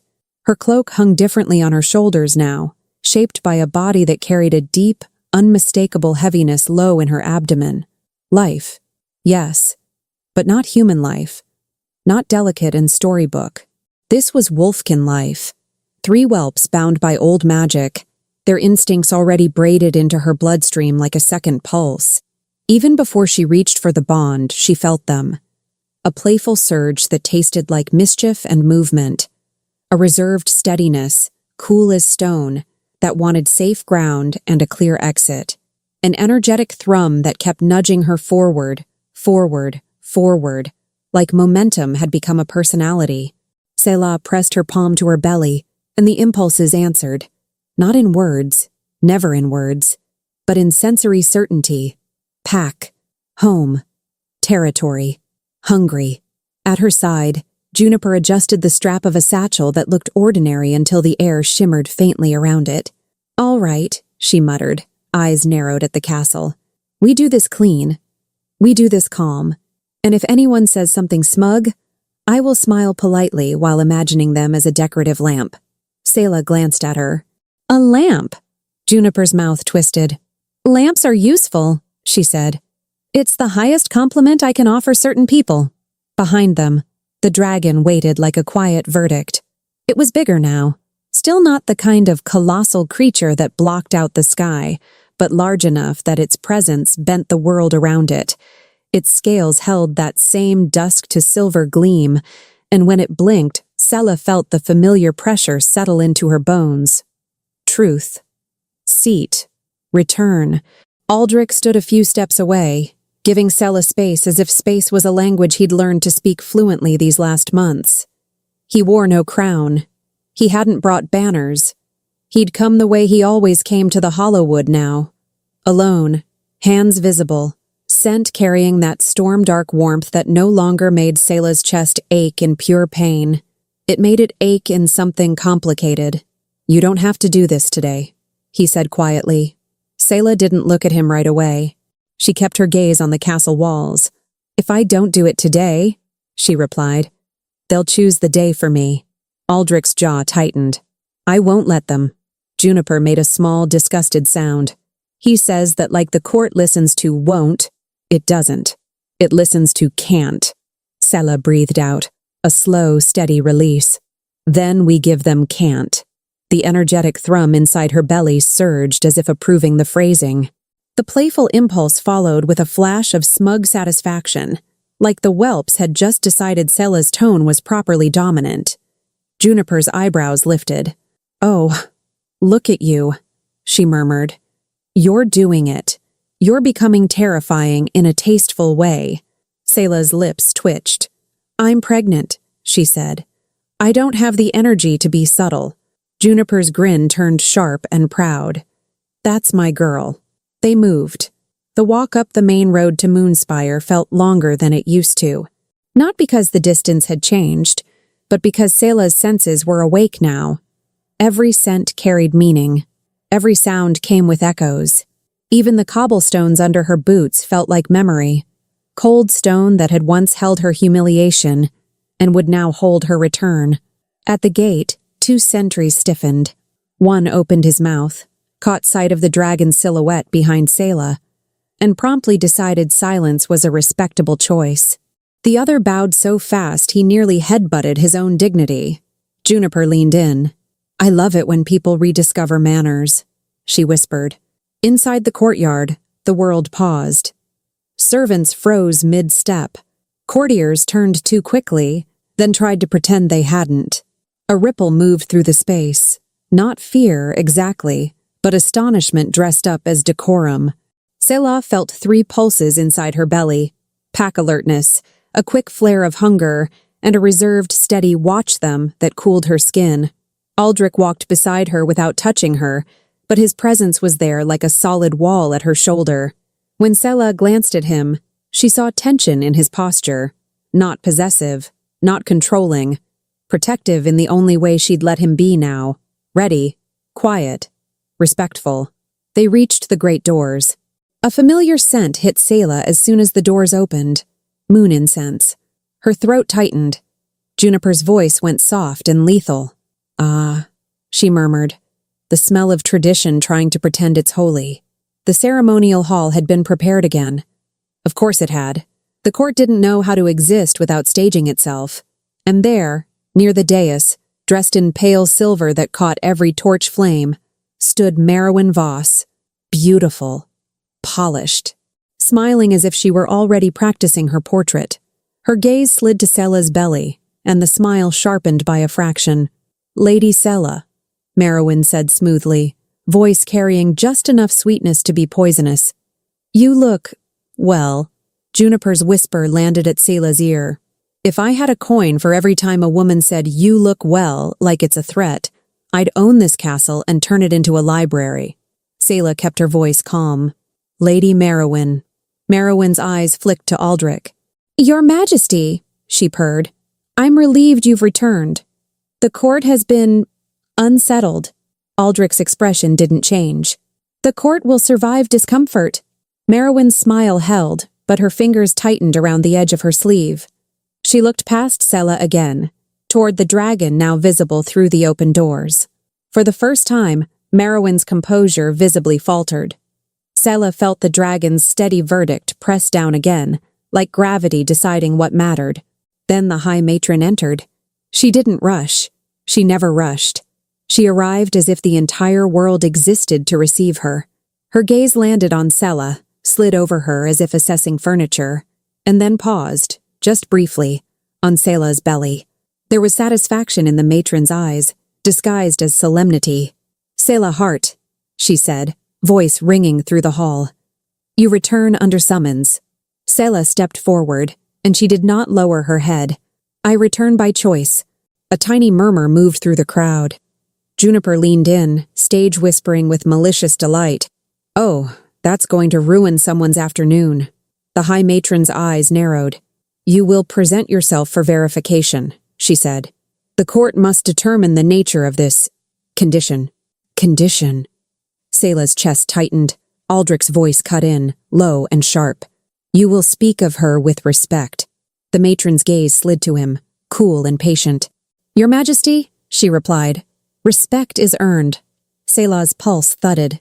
3 impulses hit her at once: playful defiance, reserved caution, energetic insistence. Selah breathed in, tasted incense and old stone, and let her voice come out steady. "Then watch me earn it," she said. The High Matron lifted the silver bowl of moonwater again. "Place your hand." Selah took 1 step closer, and before she could reach the bowl, Merowyn stepped forward with a graceful smile. "Perhaps," she suggested, "for the sake of stability, I should stand at the king's side during the verification." Juniper made a choked sound that might have been laughter. "Stability," she murmured. "That's what people call it, when they're trying to sit in someone else's chair." Aldrich didn't look at Merowyn. "No," he said simply. Merowyn's smile tightened. The matron's lips curved. "It is not your preference that matters today, Your Majesty," she said. "It is the accord." A hush fell.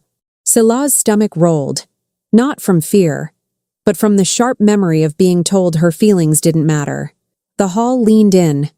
The matron's voice lowered, precise as a blade made of words. "Until verification is complete," she declared, "the court recognizes Lady Merowyn as provisional Luna candidate." A ripple of approval and surprise moved through the crowd. Merowyn lifted her chin, already performing triumph.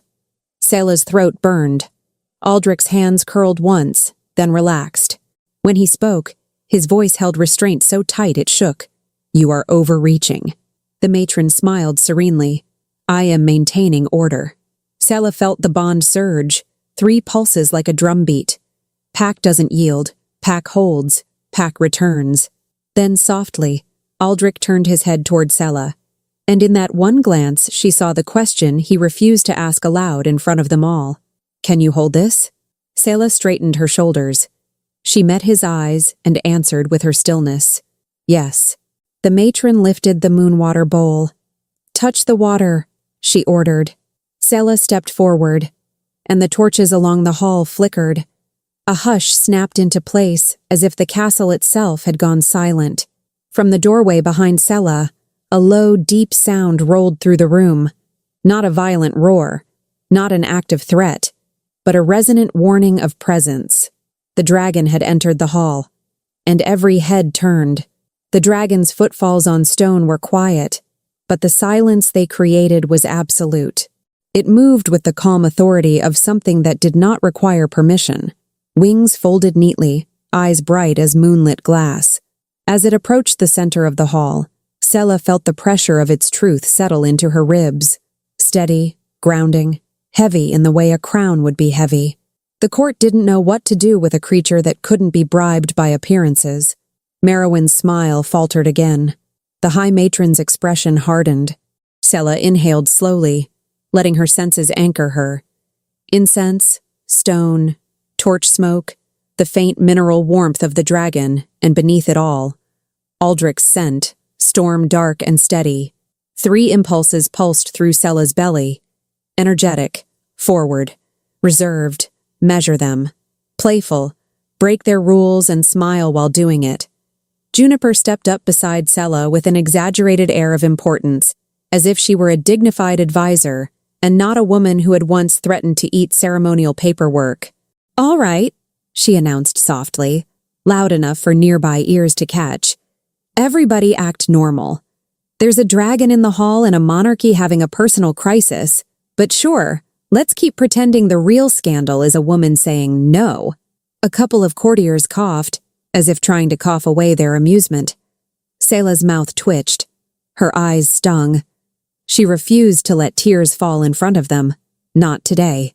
The High Matron regained her voice first. "Crownscale," she said, tone measured, cautious. "This is court business." The dragon blinked. The pressure of truth intensified, and Selah felt something shift, like the hall itself was deciding what counted as court business now. Aldrich stepped forward, not blocking Selah, but aligning himself with her. "If the Crownscale stands with her," he said, voice clear, "then this concerns the throne." Merowyn's eyes flashed. "Your Majesty," she said quickly, "the court needs certainty. It needs a Luna who can—" Juniper cut in with an airy, conversational tone. "Finish that sentence carefully," she warned, smiling sweetly. "Because if you say provide heirs in front of a woman the moon just answered, you're going to look very silly in about 10 seconds. Merowyn's lips pressed together. Selah stepped forward, and the room seemed to pull back to make space. She approached the silver bowl of moon water, but she didn't touch it yet. Instead, she turned her gaze to the hollow stone at the side of the hall. The same relic, the same 3 grooves like claw marks, the same warmth she remembered. She walked toward it slowly, her boots whispering over pale stone, and the dragon followed at her shoulder like a living omen. The court's murmurs rose, uncertain and hungry.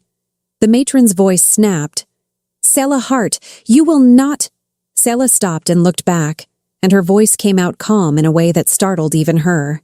"You asked the moon to reveal what was hidden," she said. "You don't get to control what it shows." A hush fell. Aldrich's breath hitched, soft and proud, and pained all at once. Selah placed her palm on the hollow stone. Warmth bloomed under her skin. And then the bond surged so strongly Selah swayed, catching herself with her free hand on the stone's edge. 3 whelps pressed against her awareness. Not speaking, not human, but alive as instinct. Playful energy leapt like a spark, urging her to defy the room. Reserved steadiness wrapped around her spine, reminding her to stand, to hold. Energetic insistence drove into her chest like a heartbeat shouting, "Claim!" Selah exhaled, and the breath tasted like moonlight. The hollow stone pulsed. Once, twice, 3 times. The court gasped as the grooves on the stone filled with pale light. 3 lines glowing like quiet fire. Juniper whispered, delighted and a little awed, "Oh, that is so satisfying."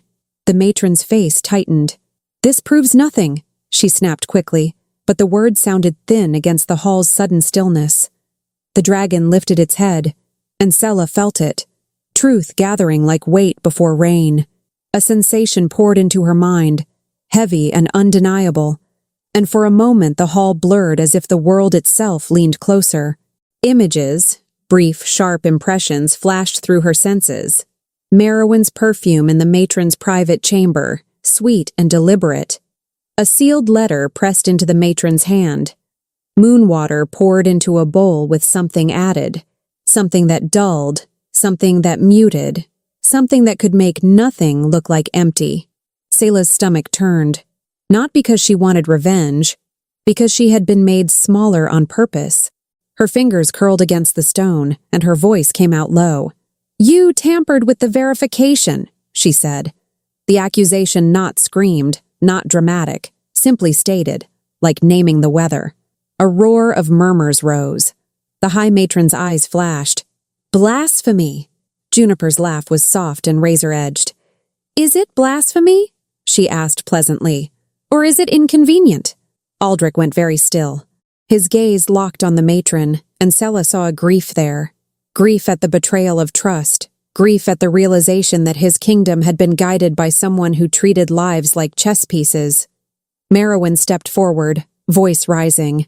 "This is absurd. She's unstable. She fled. She returns with beasts and claims and—" Selah turned her head slowly. Not toward Merowyn, toward the dragon. The dragon's eyes met Selah's. Truth pressed down again. Selah lifted her chin. Then she looked at the court. At the faces that had watched her be dismissed. At the ones that had whispered empty, like it was entertainment. "I am not unstable," Selah said, voice steady. "I am not broken. I am not a vessel you get to approve." Her hand stayed on the stone. The triple light held. And then Selah did something that made the hall feel like it tilted. She turned to Aldrich. He didn't move. He didn't reach for her. He simply waited, as if he understood this moment belonged to her and would always belong to her. Selah's voice softened, just slightly. "You asked me once to look at you," she said. Aldrich's throat worked. "Yes." Selah held his gaze. "Look at me now," she replied. Aldrich's eyes were storm dark, but there was no hardness in them now, only devotion tempered by respect. "I see you," he said, quiet and absolute. Selah's breath shook. The bond pulsed, 3 whelps pressing their instincts into her like courage transferred through blood and magic. Pack chooses, pack stands, pack claims. Selah turned back to the matron. "I will undergo verification," she said. "Not because you summoned me, because I choose to end this." The matron's mouth tightened. "Then you will do it under the full accord," she replied, voice sharpening. "And you will accept its consequence." Selah's pulse thudded. "What consequence?" The matron's gaze slid to Selah's belly, and satisfaction returned, faint and cruel. "The return does not come without cost," she said. "At moonrise, you will speak a vow to the throne, and the vow will demand a renunciation." A hush fell again. Juniper's head snapped toward the matron. "A what?" The matron's smile was thin. "A renunciation," she repeated, savoring the syllables. "Something you must give up to reclaim what you think is yours." Selah's hand pressed more firmly into the hollow stone. The dragon's presence steadied her. Aldrich's voice came out low and dangerous, not violent, not cruel, but final. "If you demand her sacrifice," he said, "then you will demand mine as well." The matron blinked, startled. Selah's breath caught. Juniper muttered, almost to herself, "Well, that's new." Selah looked at Aldrich, and the space between them tightened with something that felt like fate choosing to become choice. Then Selah faced the hall again, palms still on the glowing stone, and said, clearly enough that even the farthest listener could hear, "At moonrise, I will speak." The triple light flared once, like a heartbeat answering, and deep in Selah's bones, the whelp's instincts surged as if the pack had just decided the next step was inevitable. Moonrise was coming, and this time, Selah would not stand in white like a prisoner. She would stand like a queen. Moonrise didn't arrive like a gentle idea. It arrived like a verdict. The light slid across Moonspire's outer towers in slow silver sheets, and the castle answered with bells that sounded too calm for what they were asking of her. Selah stood in a narrow antechamber off the ceremonial hall, the kind of room built for last breaths and final adjustments. The air smelled faintly of moon incense and polished stone, but underneath it all, she could taste the Hollowwood on her skin. Pine, damp earth, freedom. Juniper hovered in front of her with the frantic focus of a woman trying to iron fate with her bare hands. Shoulders back, Juniper muttered, tugging Selah's cloak into a cleaner line. Chin up, eyes sharp. Think I have options, not please like me. Selah exhaled, slow. I'm not trying to make them like me. Juniper's mouth curled. Good, she said, because that's how you end up collecting people's approval like it's currency, and it's always counterfeit. Selah's hand drifted to her belly on instinct. 3 pulses answered. Energetic. Ready, ready, ready, move. Reserved, steady, watch, hold, playful, daring, do it. Make them blink first. They weren't words. They weren't tiny voices. They were pure pack weather translated into sensation, and they made Selah's throat burn with something she didn't have a name for yet.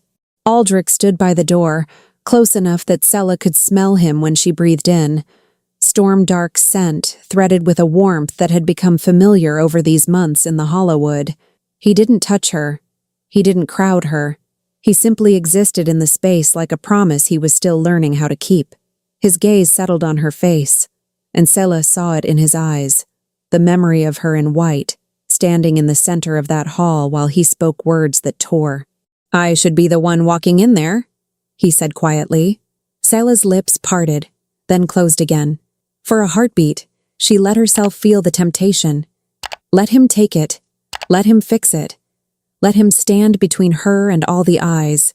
But the pups pulsed again. Pack holds, pack stands, pack chooses, and Selah's spine straightened like something inside her had decided this was the moment she was made for. No, she whispered. You'll stand beside me. Like you said. Aldrich's jaw tightened, and the sound he made was small, almost painful. Always, he said. Juniper looked between them and made a soft gagging noise. Adorable, she declared. Deeply inconvenient for my reputation as someone who doesn't feel anything. Let's go ruin a matron's evening. She reached into her satchel and pulled out a tiny vial, the liquid inside pale and shimmering. Not perfume, not poison, just something that smelled, oddly, like rain on stone. Selah's brow furrowed. What is that? Juniper's eyes glittered. Truth, she said. Bottled. Technically, it's moon salt steeped with silver thyme and a pinch of, I'm not in the mood for nonsense. Aldrich glanced at the vial. What will it do? Juniper tucked it away with exaggerated care. It'll make the moon water stop lying, she replied. And if the moon water wasn't lying in the first place, then we'll have wasted a perfectly good herb mixture on honesty, which is a tragedy I'm willing to live with. Selah swallowed hard and nodded. The door opened. The ceremonial hall greeted her like a mouth full of teeth. Torches lined the walls, their light gilding carved stone and polished banners. The court was already gathered, standing in neat arcs like they'd rehearsed their concern. Selah felt every gaze find her belly first, then her face, then flick toward the dragon waiting in the wide doorway behind her. The Crownscale moved with quiet inevitability, wings folded, eyes bright as moonlit glass. It didn't threaten. It didn't perform. It simply existed. Truth in scales, too ancient to care about anyone's opinion. Selah stepped forward, and the hall's whispers turned into an uneasy hush. She could smell Merowyn before she saw her. Sweet perfume, carefully layered, like someone trying to become irresistible by force of chemistry. Merowyn stood near the dais in pale silver again, posture immaculate, chin lifted as if she had already been chosen. The high matron stood at the center, hands folded over her ceremonial staff, expression serene and controlled. Moonlight from the stained glass windows caught the silver bowl of moon water at her side. The hollow stone waited at the far end like a second heart in the room. Selah felt the pup's pulse, alertness tightening, hunger flickering, loyalty settling hot and fierce. Juniper, walking just behind Selah's shoulder, whispered with deadly cheer. Remember, you're not back to audition. You're back to collect what's yours. Selah didn't answer. She didn't need to. The words lodged in her bones like a spine. The high matron's voice rang out, smooth and solemn. Selah heart returns under the hollow moon accord. She will be verified under moonrise. Selah stopped at the center of the hall, on the same pale stone that had held her humiliation. Only this time she wasn't wearing white. Only this time she wasn't alone. Aldrich stepped to her side, exactly as promised. Not in front, not behind, beside. Merowyn's eyes flicked to him, and her smile thinned. "Your Majesty," she said softly. Aldrich didn't look at her. "Do not," he said. Quiet as falling snow and twice as final. Merowyn's breath caught. The court murmured. Juniper leaned toward Selah and whispered, "He's learning. Look at him using whole sentences like a grown man." Selah's mouth twitched, then steadied. The High Matron lifted the silver bowl. "Place your hand above the water," she instructed Selah. "The moon will reveal what is true." Selah took a slow step forward. The scent of moon incense tightened in her throat, and memory tried to climb into her chest like a cold hand. She felt her body want to brace, want to shrink. Then the pup surged. Energetic insistence, reserved steadiness, playful defiance, like 3 small wild hearts reminding her that Pack didn't shrink. Selah raised her hand. Before her palm could hover above the water, Juniper cleared her throat with the exaggerated politeness of someone about to commit social vandalism. "As court apothecary," Juniper announced, loud enough to carry, "I will confirm the purity of the moon water." The High Matron's gaze snapped to Juniper. "That is not required." Juniper smiled as if she'd been complimented. "Oh, I know," she replied. "That's why I'm doing it." A few courtiers shifted. Someone made a choked sound that might have been laughter. Selah felt the playful pup pulse with satisfaction, as if the pack approved of Juniper's disrespect on principle. Juniper stepped forward and, with maddening calm, uncorked her small vial. A scent like rain on stone spilled into the air. She tipped 1 drop into the bowl. The moon water didn't glow prettily. It shivered. Then it changed.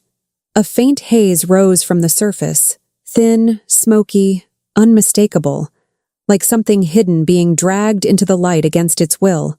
The court leaned forward.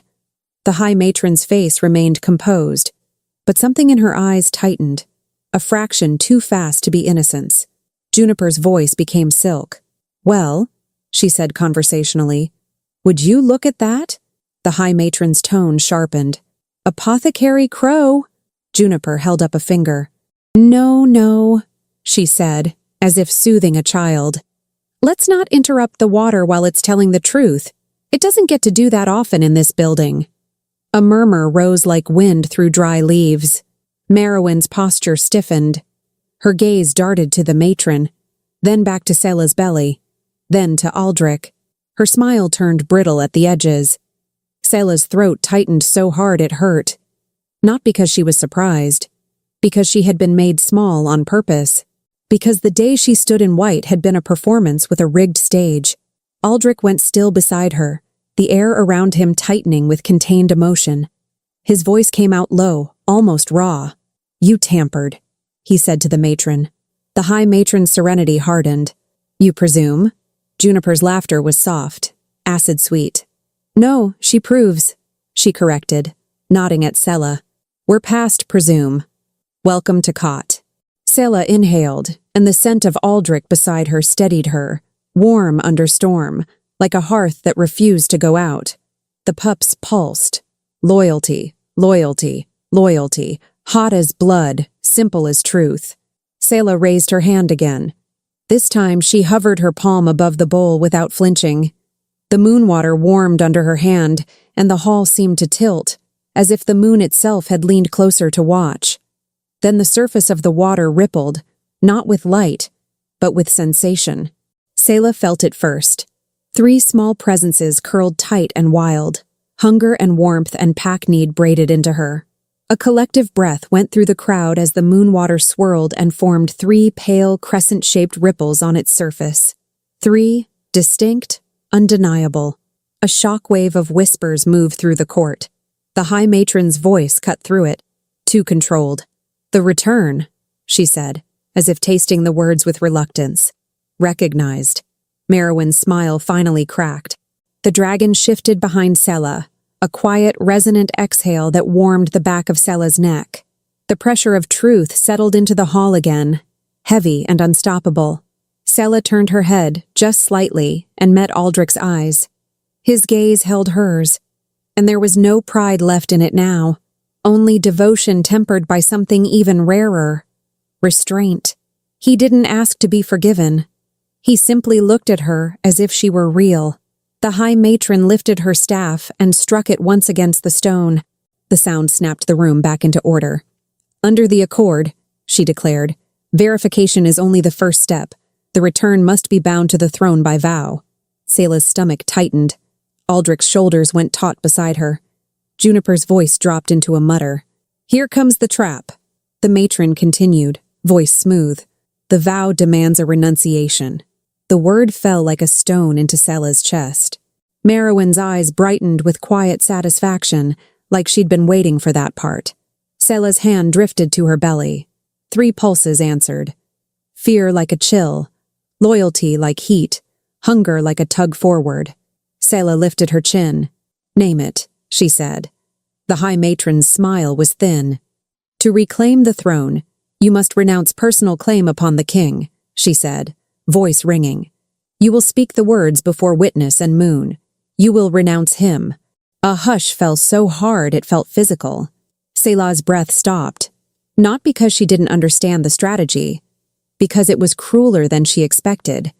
Make her choose power or love. Make her kneel either way. Make her break herself so the court could call it balance. Aldrich's voice came out like gravel. "No." The matron's gaze slid to him. "It is not yours to refuse." Aldrich's hands curled once, then relaxed. He turned to Selah, and in that glance he put every choice back where it belonged, with her. Selah stared at him, chest tight, eyes stinging.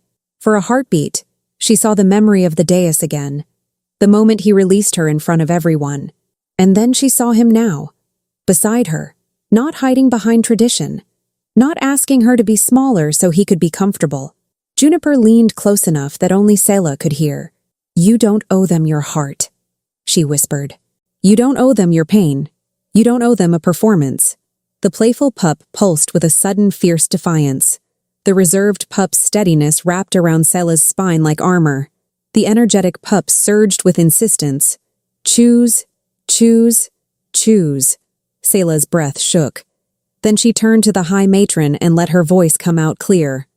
"I renounce," Selah began. A gasp fluttered through the hall. Aldrich went utterly still. Juniper's eyes widened, sharp with alarm. Selah felt the bond flare, fear, hunger, loyalty, like the pups had tightened their grip on her from the inside. Selah continued, steady as stone. "The lie you tried to carve into me." The hall went silent again. Confused silence, startled silence. Selah's gaze didn't waver. "I renounce the version of myself who begged for permission to exist," she said. "I renounce the shame you fed on. I renounce the word empty as if it ever belonged to me." The court's murmurs rose, uncertain, frightened, hungry. The High Matron's expression tightened. "That is not the vow." Selah's voice sharpened, breathless with truth. "Then your vow is not the moon's," she replied. The dragon's eyes flared brighter. The hollow stone at the far end of the hall pulsed once, slow and deep, like a second heartbeat joining Selah's own. Merowyn stepped forward, too quick, smile stretched tight. "Your Majesty," she said urgently, reaching toward Aldrich's arm as if proximity could become claim. "This is chaos. The court needs—" Aldrich stepped away from her touch without even looking. His voice was quiet, devastating. "Do not touch me." Merowyn froze. Juniper whispered, delighted, "Whew." That's going to echo in her nightmares. Selah's throat burned. Tears gathered, hot and sharp, and she didn't wipe them away. She let them sit there like proof she still had a heart. Aldrich turned to the High Matron, and his voice carried through the hall with the calm force of a man who had finally chosen. "If you require her to renounce me," he said, "then I renounce the throne." The court erupted in shocked murmurs. The High Matron's eyes flashed. You cannot. Aldrich didn't raise his voice. He didn't need to. Watch me, he said. Selah's breath caught in her chest, the sound small and broken. Because that, right there, was what she'd wanted in the hall months ago. Not power, not a title, a choice. Aldrich took a slow step closer to Selah, still not touching her, still giving her space even in the middle of a storm. His gaze held hers. I won't let them use you, he whispered, too low for the crowd. Not ever again. The pups pulsed. Warmth, loyalty, hunger. Like a pack leaning into its alpha without language, without ceremony, without lies. Selah's tears finally fell. Not in humiliation. In relief so sharp it stole her breath. The dragon moved then. One step, quiet as snowfall, placing itself between Selah and the dais. Not threatening, not violent, just final. The High Matron's composure cracked, and when it did, the court saw it. The matron lifted her staff again, voice ringing with forced authority. Then we invoke the claws of solitude, she snapped, as if grabbing the first chain she could reach. The return bearer will enter the hollow stone chamber alone. She will speak the renunciation as the stone demands. No one may follow. No one may interfere. If the vow is not accepted before the moon sets, the return is forfeited. A hush. Aldrich's face went hard. You're trying to isolate her. The matron's eyes were cold. I am obeying the accord. Juniper's voice went soft, deadly. You're obeying your fear. Selah's stomach twisted. The thought of being alone with the hollow stone, alone with whatever price it demanded, hit her like cold water. The reserved pup pulsed caution, steady and insistent. The energetic pup surged with motion. Do it, move. The playful pup sparked defiance like a dare. Selah breathed in, tasting incense and stone and Aldrich's scent and the dragon's heated mineral warmth. Then she looked at Aldrich. He didn't beg her not to go. He didn't order her to stay. He simply looked at her like she was his equal and his heart. And that look asked one thing without speaking it. Are you sure? Selah nodded once. Because the pup's loyalty was not theoretical. Because the dragon's truth was not negotiable. Because she had not returned to be cornered again. Selah stepped toward the hollow stone chamber door at the side of the hall. Juniper grabbed her hand for a brief second, firm, grounding. If the stone tries to take your dignity, Juniper whispered, eyes bright. Tell it I already stole that back for you. Selah let out a shaky laugh that turned into a breath. Thank you. Juniper's mouth twisted. Go, she said, and come back meaner. Selah placed her palm on the chamber door. The stone warmed. The door opened with a sound like a held breath releasing. Selah stepped inside. The chamber was dim, lit by a single shaft of moonlight from a high slit window. The air smelled like old stone, and something deeper, like memory itself, had a scent. The hollow stone waited in the center, carved with the 3 grooves that had lit for her before. Selah took a slow step forward.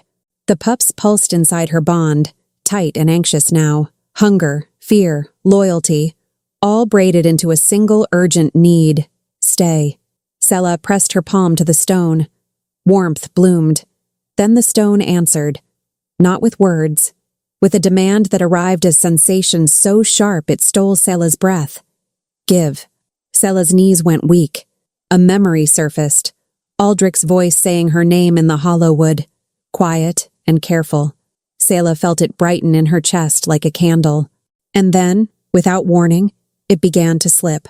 Not fade gently. Slip, like water through fingers. Selah's eyes flew open, panic rising like a wave. No, she whispered, tightening her hand on the stone as if grip could stop magic. No, you can't. The stone pulsed again. Give. The memory of Aldrich's voice thinned, the edges dissolving, as if the chamber was pulling it away to feed the vow. Selah's breath turned ragged. Outside, faintly, she heard the hall's muffled murmur, distant, unreachable. Selah swallowed, tears hot on her cheeks. She tried to picture Aldrich's eyes, the exact shade, the exact warmth. It blurred. Her hand shook. She opened her mouth to say his name, just his name, to anchor herself, and found only silence. The hollow stone didn't feel like stone anymore.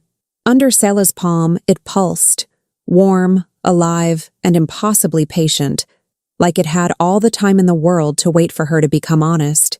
Give. The demand didn't arrive as a voice. It arrived as gravity in her bones, as pressure behind her eyes, as the sudden, terrifying sensation of something precious being loosened inside her mind like a ribbon slipping from a knot. Aldrich's voice, his quiet Selah, from the tree line, thinned again, fraying at the edges. Selah's breath broke. "No," she whispered, and the words scraped her throat raw. "Not him." The stone pulsed once, slow as a heartbeat. "Give." And in the space between one pulse and the next, Selah understood what it was doing. It wasn't stealing at random. It was testing. The court had tried to bind her with vows and bowls and witnesses, with pretty words that meant cage. The stone, older than the court, older than their ceremonies, didn't care about their approval. It cared about choice. If Selah returned to Moonspire with her heart chained to fear, fear of being called empty again, fear of losing love, fear of not being believed, then she would rule from that fear. She would become a careful queen, a quiet queen, a queen who apologized just to survive. The stone wouldn't allow that. It would hollow the wrong thing out of her if she didn't decide consciously what she was willing to release. Selah's knees trembled. The chamber felt too small for the size of her breath. Then she felt it. 3 small surges of instinct pressing against her from the inside like living hands. Energetic. Move, move, move. Don't freeze. Reserved. Hold. Anchor. Breathe. Playful. Bite first. Make the world blink. Her eyes stung. She hadn't heard footsteps. The matron had sworn she'd be alone. But the bond wasn't bothered by doors, and neither was the return. A soft shuffle sounded behind her. Selah turned her head, just enough to see them. 3 moon whelps slipped into the chamber like moonlight with paws. They didn't enter like humans would, timid and confused. They entered like wolfkin, low, alert, honest. The energetic one bounced once, tail wagging too fast for its body. The reserved one paused at the threshold, ears flicking, eyes scanning the shadows. The playful one trotted in with such confidence it was almost rude, then promptly sneezed at the hollow stone as if the relic had personally offended it. Selah let out a sound that was half laugh, half sob. They came to her without ceremony. The energetic one pressed its small body against her ankle, warmth immediate, like a living stay.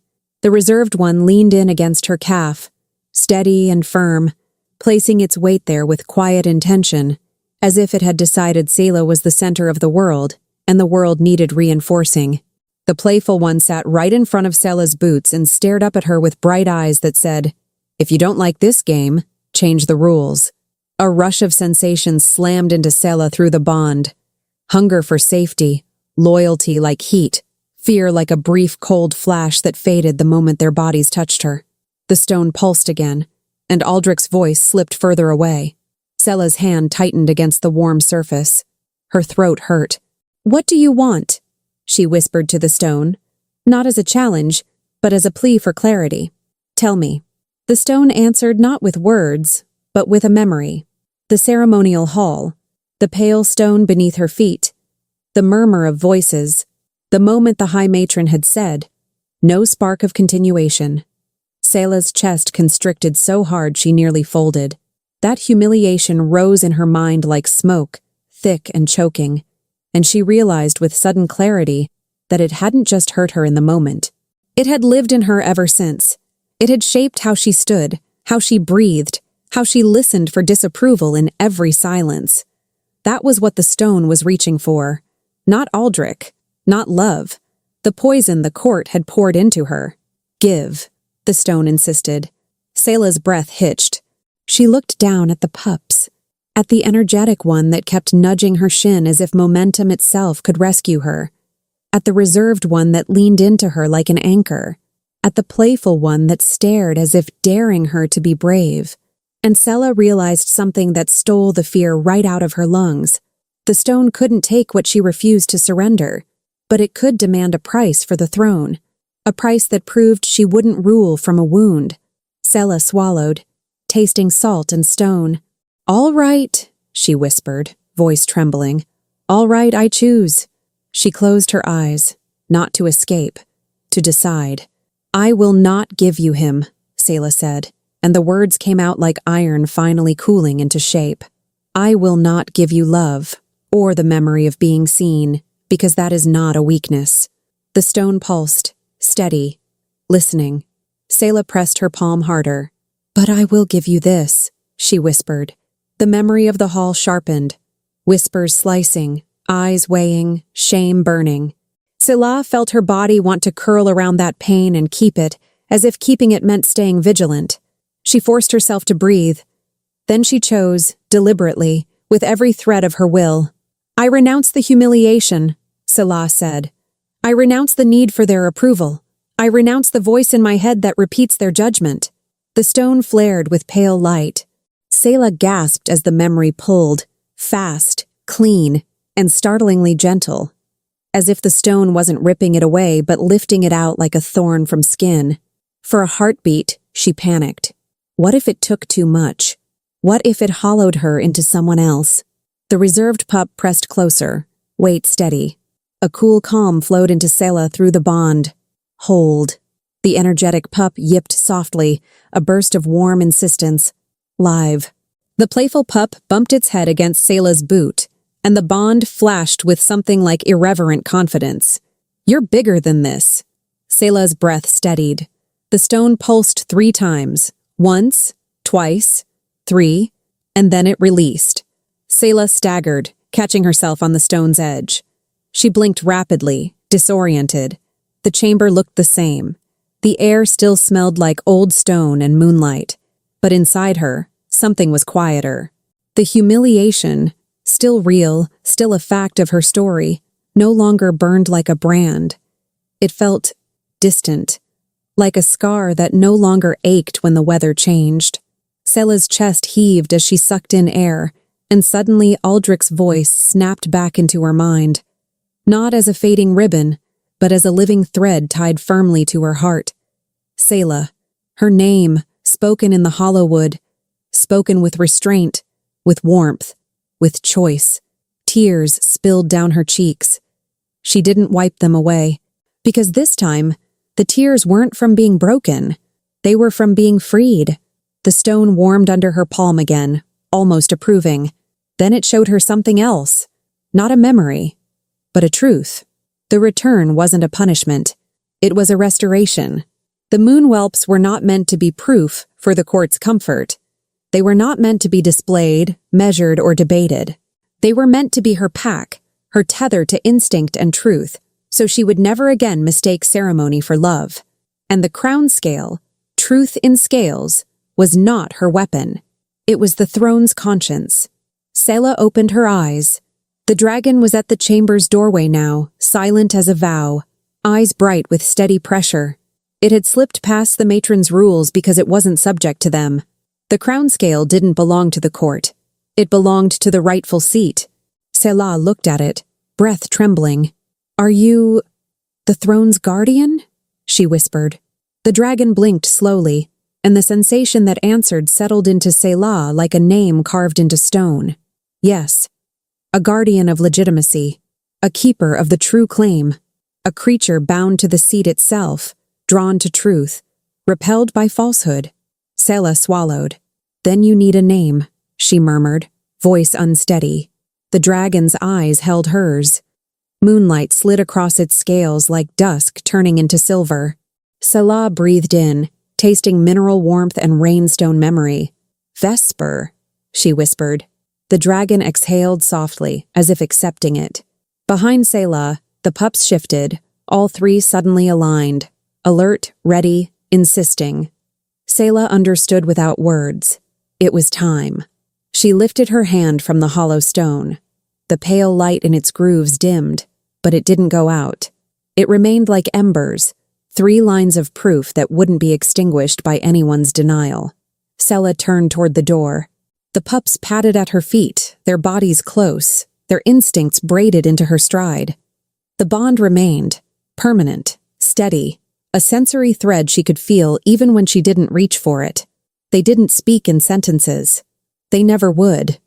But they could send impressions, hunger, comfort, warning, delight, translated through the old magic as if the moon had decided Selah deserved to understand her pack. And Selah knew, with absolute certainty, that would not fade. Not after moonrise. Not ever. She stepped out of the chamber. The hall hit her with sound and scent and a wall of watching faces. Aldrich stood where he'd been forced to wait, jaw clenched, eyes storm-dark with restraint. The moment he saw Selah, something in his posture loosened, just slightly like a man who had been holding himself together by will alone. Selah's heart tripped. Juniper was near him, arms crossed, expression sharp enough to cut glass. When Selah appeared, Juniper's eyes flicked over her face like a physician checking for signs of collapse. Selah gave the smallest nod. Juniper exhaled just once and whispered, "Thank the moon."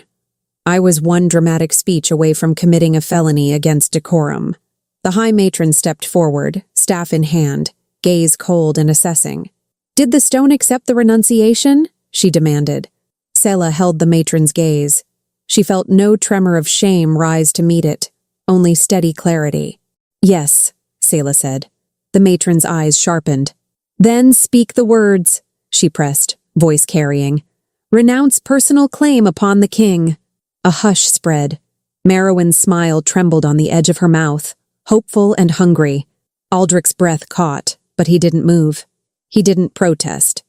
He didn't try to control Selah's answer. He simply stood beside her with every ounce of restraint he'd learned. Selah looked at him. Then she looked at the court. And Selah smiled. Small, calm, lethal in its serenity. "I already spoke," Selah said softly. The matron's face tightened. "You—" Selah's voice remained even. "The stone demanded a price," she continued, "and I paid it by choice." Juniper's grin flashed. "By choice," she echoed, like it was her favorite flavor. The matron lifted her chin. "Then what did you renounce?" Selah's fingers curled at her sides, and she felt the pup's instincts rise like a tide. Steady, loyal, unafraid.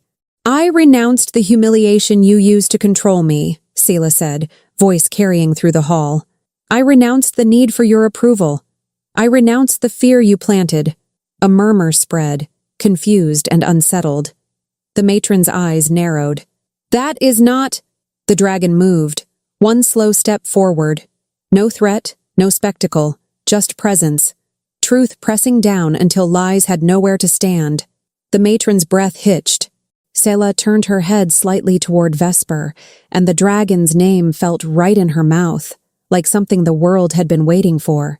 "Vesper," Selah murmured, barely audible. The Crownscale's eyes brightened. A wave of sensation rolled outward, not pain, not force, but revelation. Like the air itself had decided to stop pretending. The court gasped as the moon-water bowl on the dais shivered and released a thin, smoky haze again. Stronger now, undeniable. The truth scent Juniper had added earlier seemed to flare under moonrise, as if the moon itself had caught the thread and pulled. Aldrich turned sharply to the high matron. His voice came out low and final. "You poisoned the verification." The matron's composure cracked. "For the stability of the crown," she snapped. And the confession landed like a dropped mask. "For decades, I have protected this throne from unpredictable sentiment." Juniper's laugh was cold. "Translation," she said sweetly. "You protected your control." The matron's eyes flashed.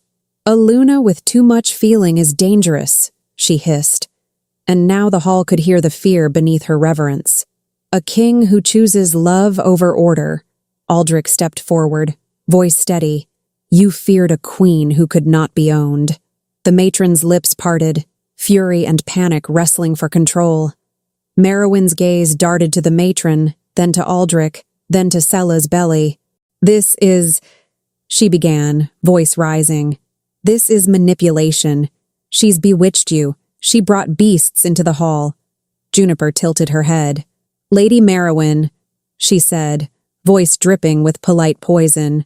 If you call them beasts again, I will introduce you to a jar of itching powder that will change your personality. Merowyn went red.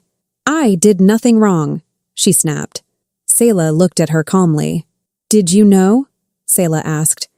About the moon water. Merowyn's jaw tightened. Her eyes slid away.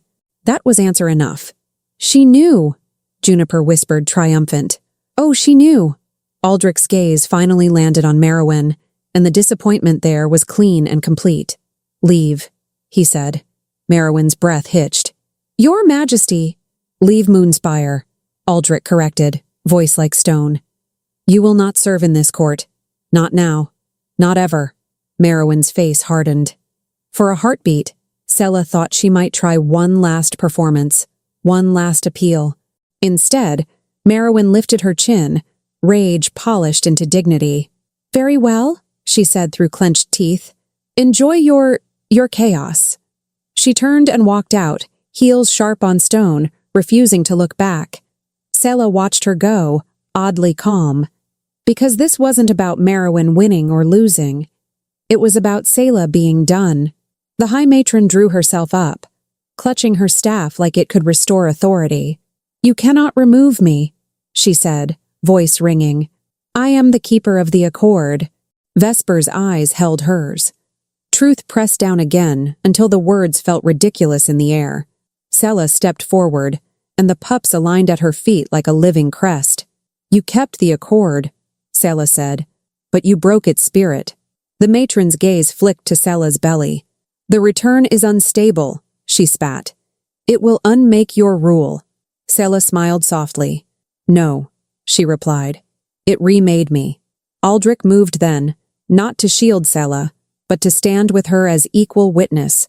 High Matron, he said, voice carrying to every corner. You are relieved of your office.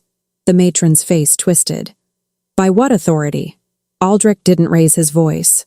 By the authority you tried to control, he answered, and he nodded once toward Vesper.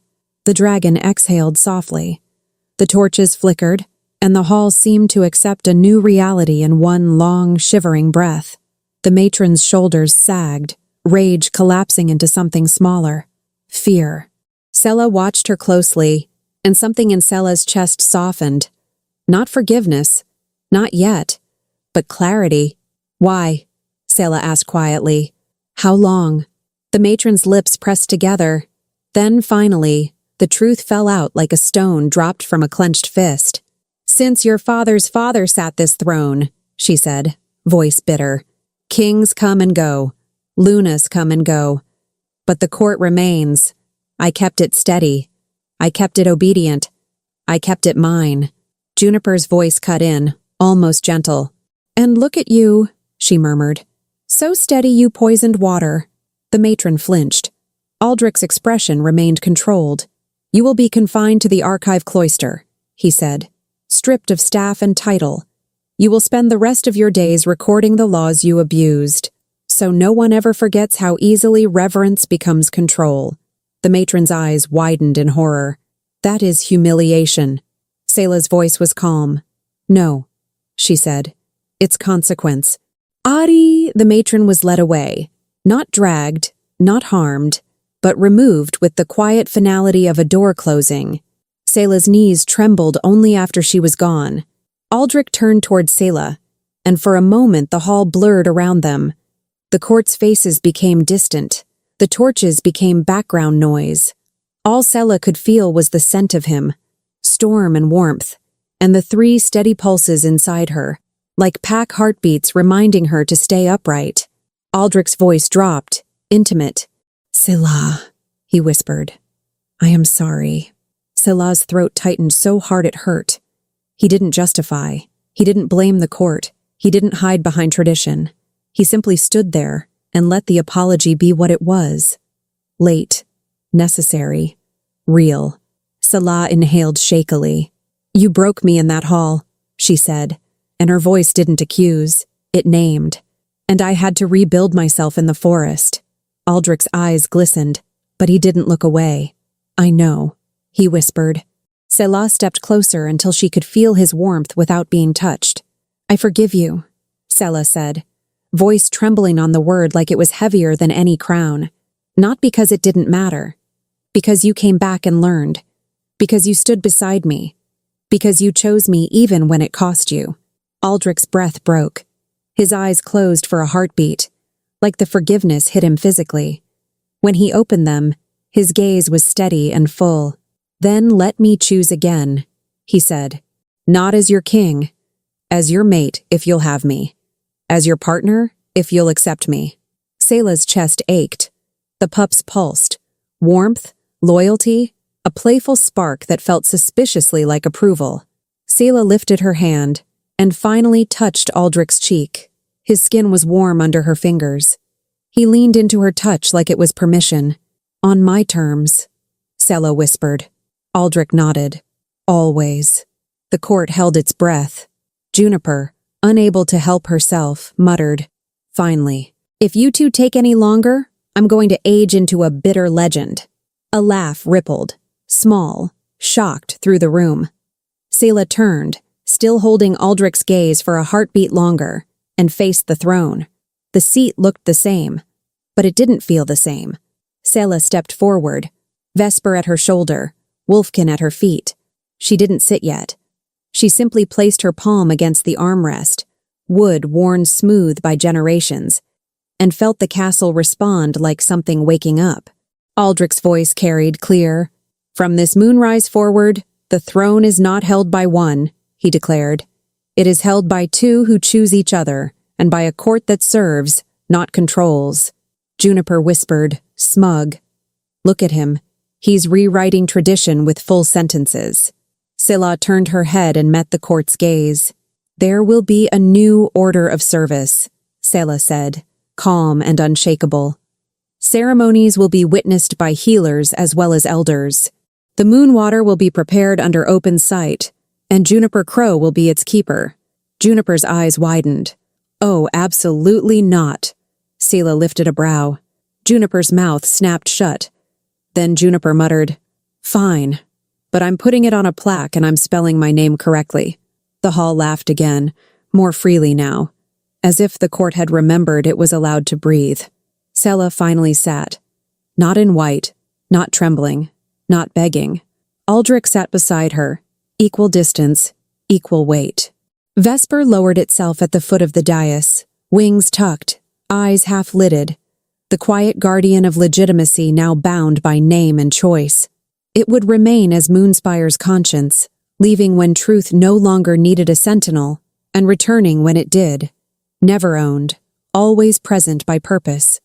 And the Wolfkin, Selah's three, settled into a new rhythm. They wouldn't become human. They wouldn't become children. They would grow the way magic whelps grew, quickly, into sleek young wolves with silver-edged fur and instincts sharp as moonlight.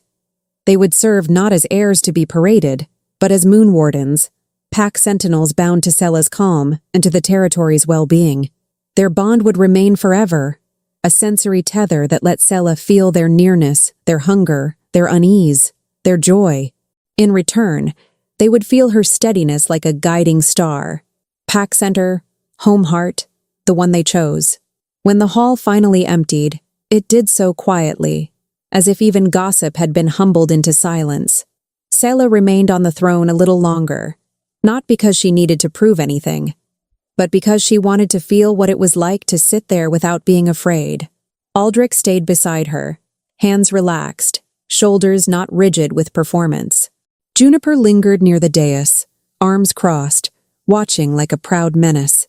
"You know," Juniper said, voice softer than usual, "I always assumed this place would collapse under the weight of its own nonsense." Selah looked at her. "And?" Juniper smirked. "Turns out it just needed a woman who refuses to shrink and a dragon with strong opinions." Selah's laugh came out warm, and for the first time, it didn't hurt her throat. She leaned back slightly, one hand resting over her belly, feeling 3 steady pulses answer like a quiet hymn.